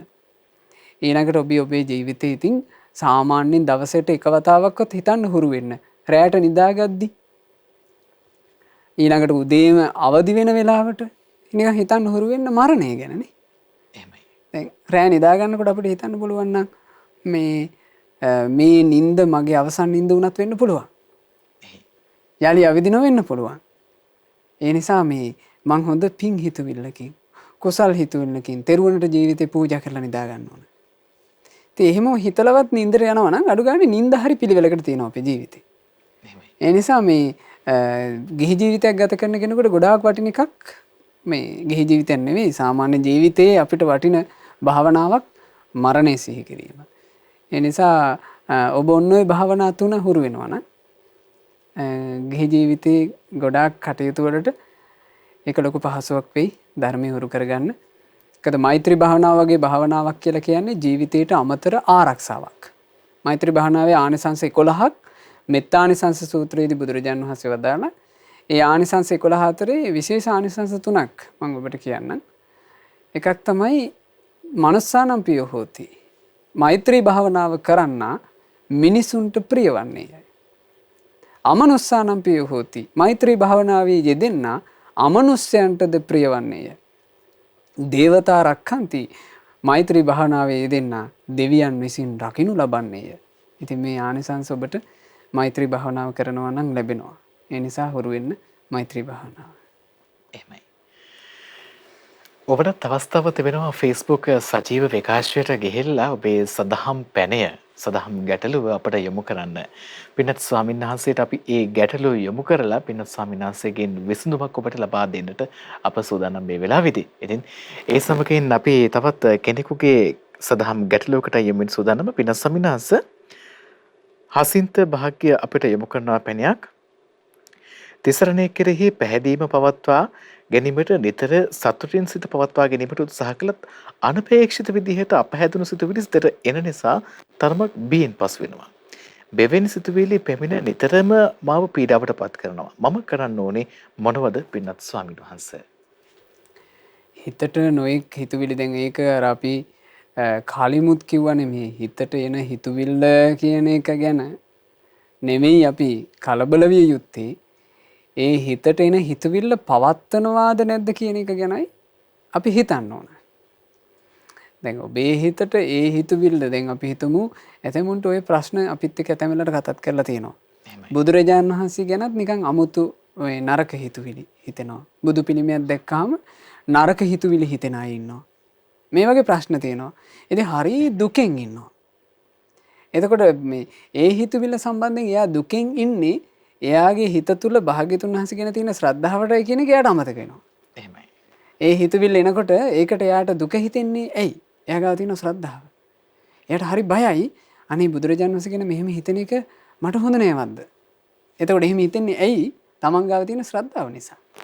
ඉතින් ඔය ප්‍රශ්න තියෙනවා මේ දිල්ෂාන් ගත්තාම මේ සංසාර ගමනක් නෙමේක. සංසාර ගමනේ අපිට ඇස කන නාසය දිවකය මනස කියන හයම පින්වතුනේ පින්වත් දරුවනේ මේ ලැබිලා තියෙන කර්මානුරූප. බුදුරජාණන් වහන්සේ දේශනා කළා කම්ම සූත්‍රයේදී චක්කුම් භික්කවේ පුරාණ කම්මං. මහණෙනි ඇස යනු පැරණි කර්මයයි. කන යනු පැරණි කර්මයයි. දිව කන නාසය මනස යනු පැරණි කර්මයයි. එතකොට මේවා පැරණි කර්මනේ. කර්මානුරූපවයි මේවා මේ සකස් වෙලා තියෙන්නේ. එතකොට අපි සංසාරේ කරගත්ත එක එක දේවල් නිසා මේ ආයතන 6 තුලින් අපිට නොඑක් ප්‍රශ්න විඳවන්න වෙන්න ඕනේ තරම් අවකාශ තියෙනවා. ඒවා කොච්චර බලපානවද කියන්නේ බුද්ධ ශාසනයේ හිටියා ඔබ අහලත් ඇති සප්පදාස කියලා තෙරුන් වහන්සේ නමක්. ඒ සප්පදාස තෙරුන් වහන්සේ බුද්ධ ශාසනයේ පැවිදි වෙලා 55 අවුරුද්දක් භාවනා කරන්න මහන්සි ගත්තා. ඒ අවුරුදු ගානම මහන්සි වෙලත් 25 අවුරුද්දක් උන්වහන්සේ භාවනා කරන්න මහන්සි ගත්තා. ඒ 25 අවුරුද්දම මහන්සි වෙලත් හිත මොහොතක්වත් එකඟ වුණේ. ඒ හිත මොහොතක්වත් එකඟ වෙන්නේ නැතිකොට උන්වහන්සේ හරියට දුකටපත් වෙලා තියෙනවා. දැන් දුකටපත් වෙන්න හේතුවනේ දිල්ෂාන් අද වගේ නෙවෙයිනේ. ඒ කාලේනේ. මේ පැවිදි වෙච්ච උත්තමයෝ රහතන් වහන්සේලා වෙලා අහසින් යනවා පේනවා. නේ අද වගේ නෙවෙයිනේ ආනුභාව සම්පන්න යුගයේනේ. ඒ කාලේ මහාන වෙලා Tamanට මොහොතක් හිත එකඟ වෙන්නේ නැතිකොට කොච්චර දුක හිතෙන්නේ නැද්ද? අවසානයේ උන්වහන්සේ තීරණය කරලා තියෙනවා 25 අවුරුද්දකට පස්සේ මට මේ ජීවිතේ මෙහෙම භාවනාවක් කරගන්න බැරි නම් මට වැඩක් නැහැ. මං කුසල් හිතුවිල්ලක හිත තියාගෙන මැරෙන්න ඕන කියලා දැලිපිහි අරගෙන බෙල්ලට තියාගෙන තියෙනවා. දැලිපිහි බෙල්ලට තියාගන්නකොටම හිත එකඟ වුණා. මහා සැනසෙල්ලක් දැනුණා. උන්වහන්සේ ඊට පස්සේ දැලිපිහි පැත්තකින් තියලා භාවනා කළා. රහතන් වහන්සේ නමක් බවට පත් වුණා.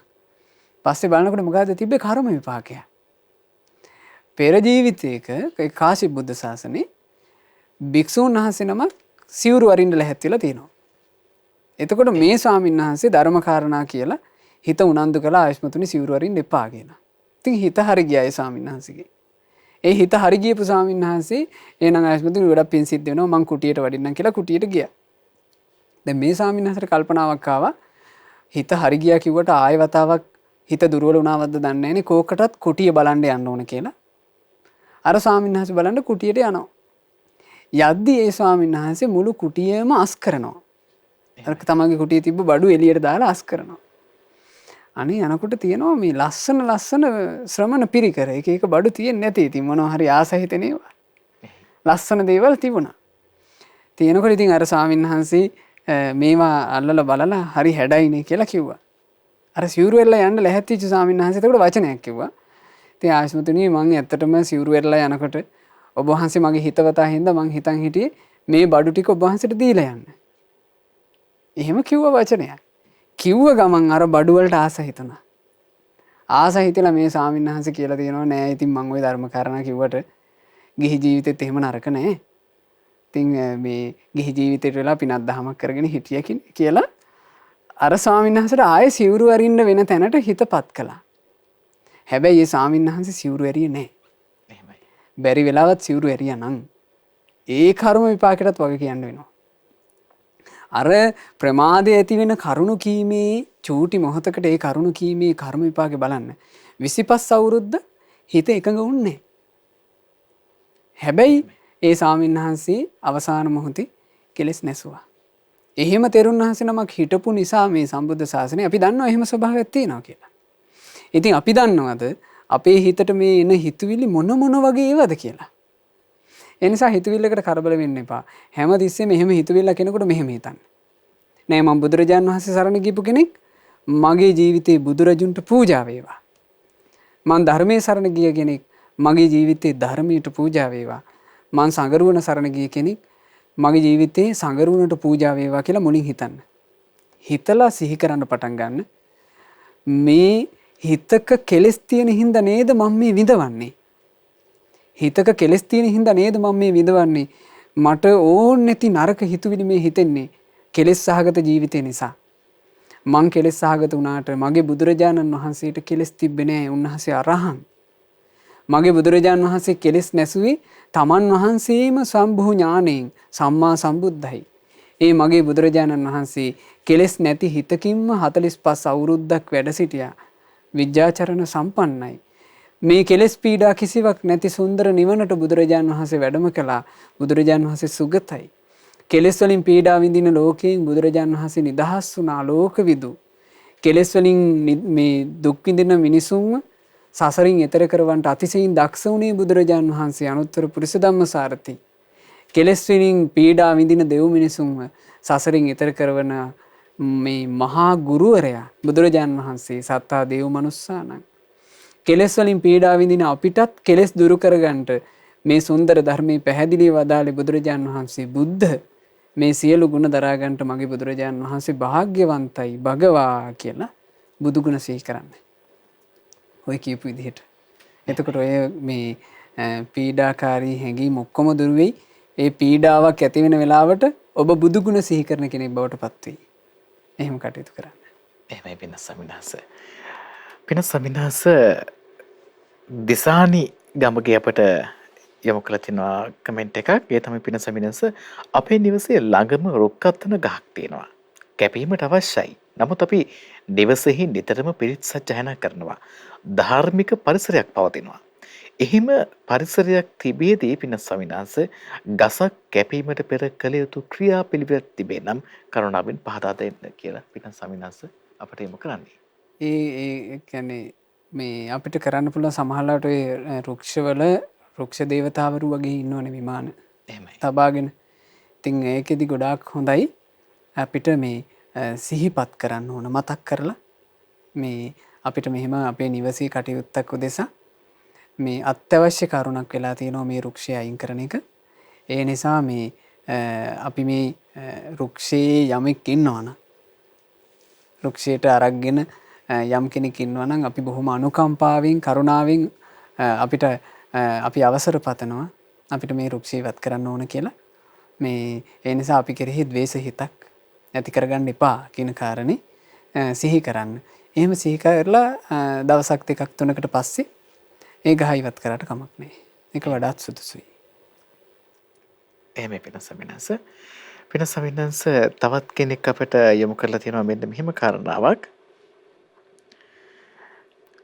පින ස්වාමිනාස වෙළඳසැල තුල වන්දනාමාන කරපු අන්‍යාගමික වන දේව ප්‍රතිමාවන් එතනින් අයින් කරා. වන්දනාමාන කරන්න කැමති වෙනත් පොඩි ළමයෙකුට දුන්නා. අද සිට අඟුලිමාල මහරහතන් වහන්සේ තුළ මහා සංඝ රත්නයට මල් පහන් පැන් සොඳුම් පූජා කරන සූදානම්ෙන් ඉන්නවා. තුනුරුවන් කෙරෙහි අචල භක්තිය නිසාත් මගේ තථාගතයන් වහන්සේ කෙරෙහි අල්ප මාත්‍රයක් හෝ ශ්‍රද්ධාව අඩුවේ යන හැඟීමකින් කර දෙයක් ඒදී. මාහට අතුරු ප්‍රතිඵල කුමක් ආවත් මා ආයකට නොබියව මුහුණ දෙමි. මේ ආකාරයට මට තේරුම් ගැනීමට අවසරයි නම කියන්නට වැලිමඩ සද්ධාසීල ස්වාමීන් වහන්සේගේ ධර්මදේශනාවක් මුල් වුණා කියලා මේ පින ස්වාමීන් වහන්සේ අපට යොමු කරලා තියෙන්නේ. ඒත් අවසානයේදී අපිට ගැටලුවක් කුමක්ද කියන එක පිළිබඳව පැහැදිලිව සඳහන් කරලා නැහැ පින ස්වාමීන් වහන්සේ. ඒ වගේම පින ස්වාමීන් වහන්සේ මෙහෙම කියලා තියෙනවා ස්වාමීන් වහන්සේ පිටරට අය කියලා දෙන්න ක්‍රමය සහ බුදුරජාණන් වහන්සේ කියලා දුන්න ක්‍රම දෙකම කියලා දෙන්න කියලා පින ස්වාමීන් වහන්සේ සඳහන් කරලා තියෙනවා. ඔව් ඒක නම් ඇත්තටම ප්‍රශ්නේ පැහැදිලි නැති එකක් නේද? එහෙසෙනස. මම හිතන්නේ පින ස්වාමීන් වහන්සේ කෙනෙක් අහලා තියෙන්නේ මානව පරිණාමය ගැන අහලා තියෙන පින ස්වාමීන් වහන්සේ මම හිතන්නේ ඒ පැනිය අපිට නැවතත් යොමු කරන්න කියලා අපි සඳහන් කරනවා කරුණාවෙන් අපිට ප්‍රශ්නේ පැහැදිලි නැති නිසා පින ස්වාමීන් වහන්සේ මෙන්න මෙහෙම කාරණාවක් යොමු කරලා තියෙනවා.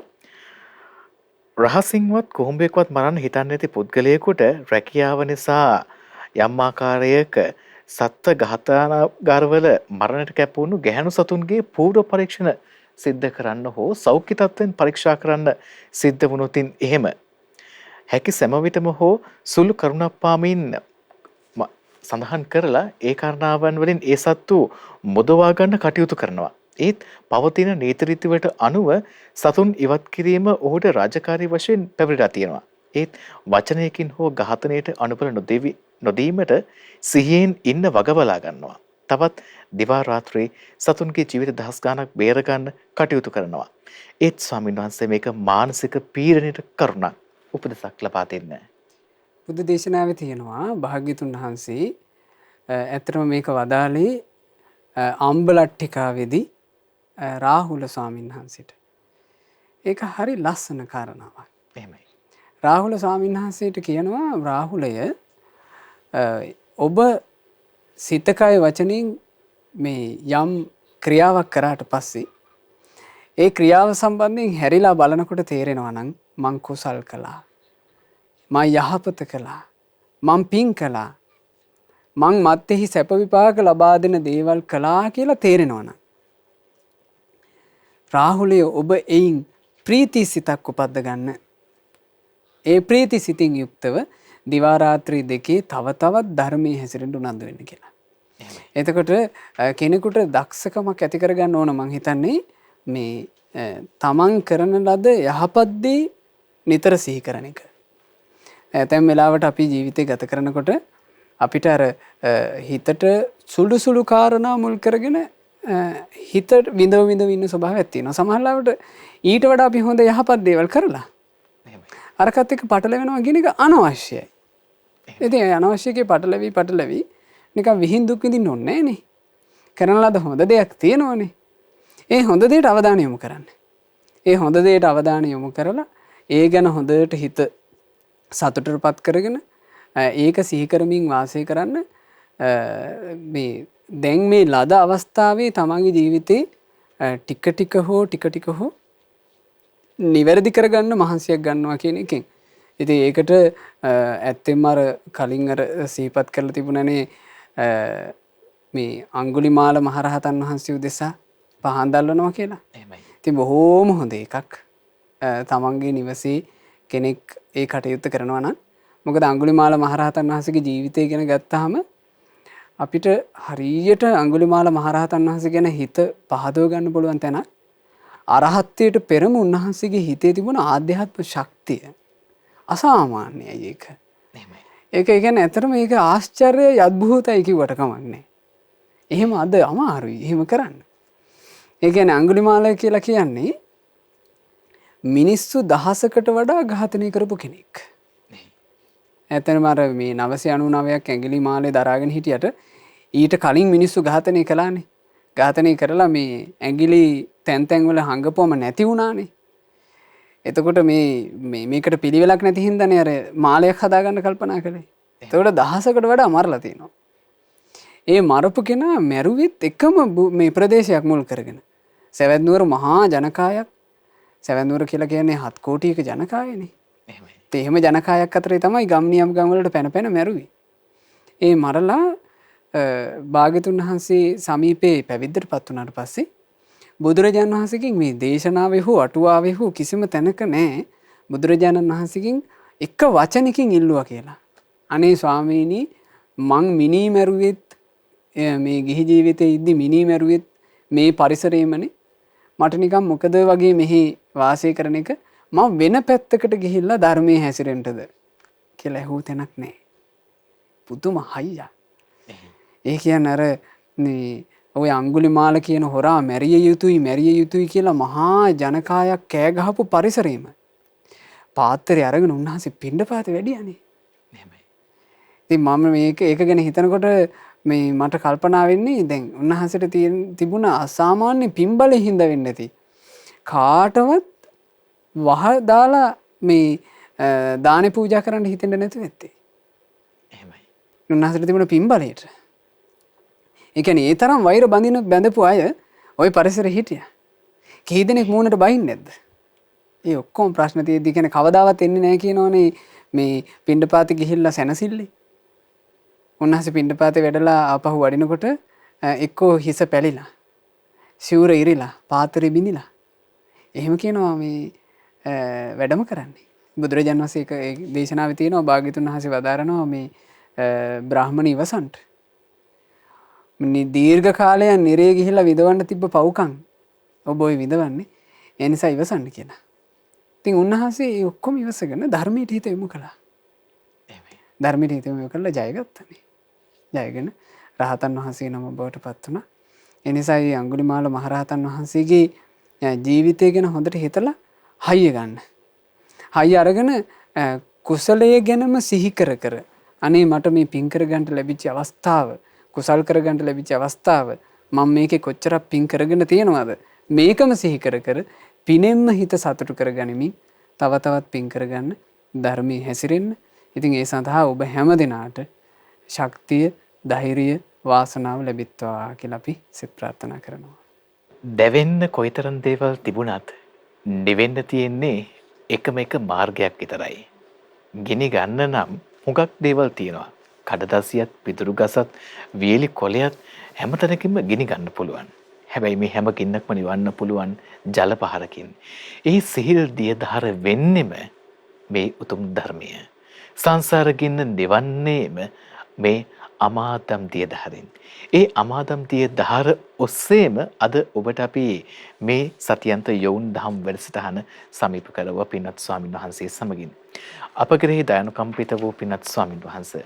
අද දවසේදී මේ යොවුන් දහම් වැඩසටහනට දායකත්වය ලබා දුන් සුපින්වතුන් පිළිබඳව අපිට අමතක කරන්නට බෑ. ඒ නිසාවෙන් මේ සුපින්වතුන්ට පුණ්‍යානුමෝදනා කරමින් වැඩසටහනේ අවසානයේ වෙතට ප්‍රවිෂ්ඨ වෙන්නයි අපේ සූදානම.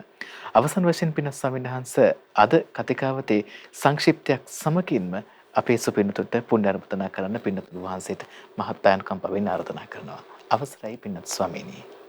අද දවසේ අපි මූලිකව යොවුන් දහම් වැඩසටහනේදී මේ කතා කරපු කාරණා මුල් කරගෙන සුපින්වතුන්ලා තමන්ගේ ජීවිතේ හැඩගස්සව ගන්න මූල්‍ය කළමනාකරණය ගැන අපි කරුණු කාරණා කියලා දුන්න මූලික බුද්ධ භාෂිතය මුල් කරගෙන ඊළඟට තමන්ගේ ජීවිතේ මේ තෙරුවන් සරණ මුණ ගැහිච්චි අවස්ථාවේ කොයි විදිහට ධර්මයේ ගලපාගෙන හැඩගස්වා ගත යුතුයිද කියන කාරණේට මඟ පෙන්වීමක් විදිහට බොහෝ ධර්ම කාරණා අපි ඔබට සිහිපත් කළා. ඉතින් ඒ සියල්ල සිතේ දරාගෙන තමන්ගේ ජීවිතේ කිසිම කරදරයකින් බාධාවකින් හිරිහැරයකින් පීඩාවකින් තොරව සුවසේම පින් කරගෙන සුවසේම ධර්මයේ හැසිරিলা මේ ගෞතම සාසනය තුල චතුරාර්ය සත්‍ය ධර්මය අවබෝධ කරගන්නට සුදුසු ආකාරයේ ජීවිතයක් තම තමන්ගේ ජීවිතවල උපදවා ගන්නට හැම දිනාට වාසනාව ලැබෙත්වා කියලා අපි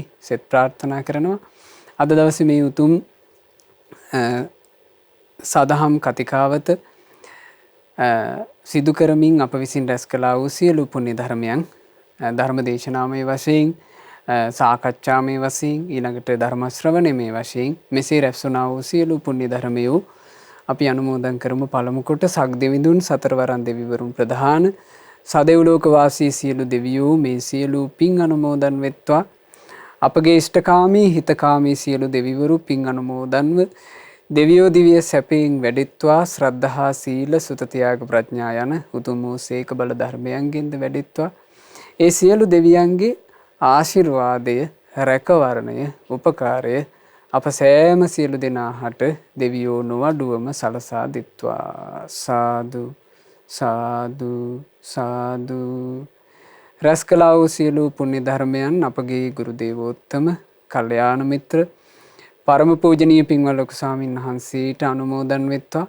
පින්වත් ලොකු ස්වාමීන් වහන්සේ නිදුක්ව නිරෝගීව දීර්ඝායුෂ ලබත්වා. මේ ගෞතම බුදු සසුන තුළම උතුම් වූ චතුරාර්ය සත්‍ය ධර්මය පරිපූර්ණ වශයෙන්ම අවබෝධ කරගන්නට වාසනාව ලැබෙත්වා. සාදු සාදු සාදු. රැස් කළා වූ සියලු පුණ්‍ය ධර්මයන් අද දවසේ මේ යොවුන් දහම් වැඩසටහන සඳහා දායකත්වයන් දරනු ලබන මේ පින්වතුන්ලාගේ නමින් කොරියාවේ සේවයේ නියුතු අසංක ඉන්දික පෙරේරා මහතාගේ නමින් මිය පරලෝ යන්ට යෙදුණු පින්වත් හෙට්ටිආරච්චිගේ නන්දාවති පෙරේරා, බෙත්මගේ සීමන් පෙරේරා, නාරාහේම්පිටගේ ධර්මදාස පෙරේරා යන අයට සහ නුවන් චමීර මහතාගේ නමින් මිය පරලෝ යන්ට යෙදුණා වූ ආදරණීය පියාණන් ඇතුළු නමින් මිය ගියා වූ සියලු ඥාතීන්ට හිත මිත්‍රාදීන්ට මේ සියලු පින් අනුමෝදන්ව අපගේ ඥාතීන්ගේ පරලෝ ජීවිත ඒකාන්ත වශයෙන්ම සැපයටපත් වෙත්වා කියන අදහසින් ඥාතීන්ට පින් අනුමෝදනා කරන්න. ජන්මදිනයේ සමරන දකුණු කොරියාවේ සේවයේ නියුතු පින්වත් දෙනගම රළුවගේ රුමේෂ් ශ්‍රීමාල් පුතණුවන්ට මේ සියලු පුණ්‍ය ධර්මයෝ අනුමෝදන් වෙත්වා. නිදුක් නිරෝග සුව දීර්ඝායුෂ සැලසේවා. ඒ රැකී රක්ෂා කටයුතු කිසිම කරදරයකින් බාධාවකින් හිරිහැරයකින් පීඩාවකින් තොරව සුවසේ කරගන්නට රත්නත්‍රයේ ආශිර්වාදය සියලු දෙවියන්ගේ ආශිර්වාදය නොඅඩුවම සැලසේවා. අද මේ දහම් වැඩසටහනට දායකත්ව දරන දකුණු කොරියාවේ සේවයේ නියුතු පින්වත් දෙනගම රළුවගේ රුමේෂ් ශ්‍රීමාල් මහත්මයා, අසංක ඉන්දික පෙරේරා මහතා සහ නුවන් චමීර මහතා ඇතුළු ඒ සියලු දෙනාටත් ඒ අයගේ දෙමව්පියන්ට සහෝදර සහෝදරියන්ට ඥාති හිත මිත්‍රාදීන් සෑම සියලු දෙනාට මේ සියලු පින් අනුමෝදන්ව සියලු යහපත සැලසේවා. මේ ධර්ම දානමය පින්කම ඒ සියලු දෙනාට සුවසේ ධර්මාවබෝධ කිරීම පිණිසම හේතු වාසනා වෙත්වා කියලා අපි සෙත් ප්‍රාර්ථනා කරනු ලබනවා. ඒ වගේම රැස් කළා වූ සියලු පුණ්‍ය ධර්මයන්ගේ අනන්ත පුණ්‍ය ආශිර්වාදයෙන් රත්නත්‍රය ආශිර්වාදයෙන් සියලු දෙවියන්ගේ ආශිර්වාදයෙන් අද ධර්ම දානයේ සිද්ධ කරන පින්වතුන්ලාගේ මූලික අරමුණක් ලෙස සඳහන් කරලා තියෙන විදිහටම කොරෝනා වෛරසයේ හේතුවෙන් රෝගාතුර වී සිටින ලක්වාසී ලෝකවාසී සියලු දෙනාට නිදුක් නිරෝග සුව සැලසේවා. ඉතා ඉක්මනින්ම මේ කොරෝනා වෛරසය ලංකා භූමියෙන් සහ ලෝකයෙන් තුරන් වෙලා සියලු දෙනාට සිත ශාන්තිය සැනසෙල්ල ලැබේවා කියලා අපි සෙත් ප්‍රාර්ථනා කරමු. ඒ වගේම රැස් කළා වූ සියලු පුණ්‍ය ධර්මයන් ශ්‍රද්ධා මාසික ධර්මදාන සමාජික සමාජිකාවන්ටත් ශ්‍රද්ධා කාර්ය මණ්ඩලයේ සියලු දෙනාටත් විශේෂයෙන් අද දවසේ මේ යොවුන් දහම් වැඩසටහන මෙහෙවීම සිදු කරපු අපේ පින්වත් දිල්ෂාන් උපාසක මහත්තයා ඇතුළු කාර්ය මණ්ඩලයේ සියලු දෙනාට මේ සියලු පින් අනුමෝදන් වෙත්වා. සුපින්වත් ඔබ සෑම සියලු දෙනාටත් මේ සියලු පින් අනුමෝදන්ව මේ ඉගෙනගත්ත ධර්ම කාරණා තමන්ගේ ජීවිතයට ගලපාගෙන තමන්ගේ ජීවිතේ ਸਰව ප්‍රකාරයෙන්ම සාර්ථක කරගන්නට හැම දිනාට වාසනාව ලැබෙත්වා කියලා අපි සෙත් ප්‍රාර්ථනා කරනවා. හැම දිනාටම තෙරුවන් සරණයි. නමෝ බුද්ධාය. සාදු සාදු සාදු. පින්වත් ස්වාමීන් වහන්සේ, පින්වත් ඔබ වහන්සේටත් අපි පුණ්‍ය අනුමෝදනා කරනවා. අප විසින් රැස් කළ සීල පුණ්‍ය ධර්මයන් පින්වත් ඔබ වහන්සේට පුණ්‍ය අනුමෝදනා වේවා. මේ ගෞතම බුද්ධ ශාසනය තුලදී උතුම් වූ චතුරාර්ය සත්‍ය ධර්මය සුවසේම අවබෝධ කරන්නට මේ සීල පුණ්‍ය ධර්මය මහෝපකාරී වේවා, හේතු වාසනා වේවා කියා සාදු සාදු සාදු. ඊ타මත්ම දුර්ලභව ලැබෙන මේ ජීවිතය අපිට තියෙන්නේ විඳින්න මිසක් විඳවන්න නෙමෙයි. ජීවිතේ විඳිනවා කියලා කියන්නේ තවත් කෙනෙක්ගේ දිහා බලලා ඒ කෙනාගේ විදිහට අපේ ජීවිතය හැදගස්ස ගන්න එකක් නෙවෙයි. අපේ ජීවිතේ විඳින්න තියෙන්නේ ධර්මයේ තුලින්. සතුට කියන්නේ මොකක්ද කියන එක හඳුනාගෙන සැබෑම සතුටින් යුක්තව ගත කරන එක. එහෙමනම් සැබෑ සතුටින් ජීවිතය ගත කරන්න කල්යාණ මිත්‍ර සේවනයේ සමගින් නිබඳව රැඳී සිටින්න ඔබට අපි ආරාධනා කරනවා. අද යොවුන් දහම් වැඩසටහන දායකත්වය ලබා දුන්නා දකුණු කොරියාවේ සේවය නියුතු පින්වත් දෙනකම රළුවගේ රොමේෂ් ශ්‍රීමාල් මහත්මයා, අසංක ඉන්දික පෙරේරා මහතා සහ නුවන් චමීර මහතා. ඒ සදැහැතියන්ගේ දායකත්වයෙන් අද ඔබට සමීප කර වූ යොවුන් දහම් වැඩසටහන අපි මෙතකින් නිමවට පත් කරනවා. නැවතත් ලබන සෙනසුරාදා අපි සුපුරුදු පරිදි මුණ ගැසෙමු. ඔබට තෙරුවන් සරණයි. ඒ භාග්‍යවත් අරහත් සම්මා සම්බුදුරජාණන් වහන්සේට මාගේ නමස්කාරය වේවා. නමෝ බුද්ධාය. මෙවැනි වටිනා ධර්මදේශනා ශ්‍රවණය කිරීමට ශ්‍රද්ධා ඩේලි YouTube චැනලය සබස්ක්‍රයිබ් කරන්න.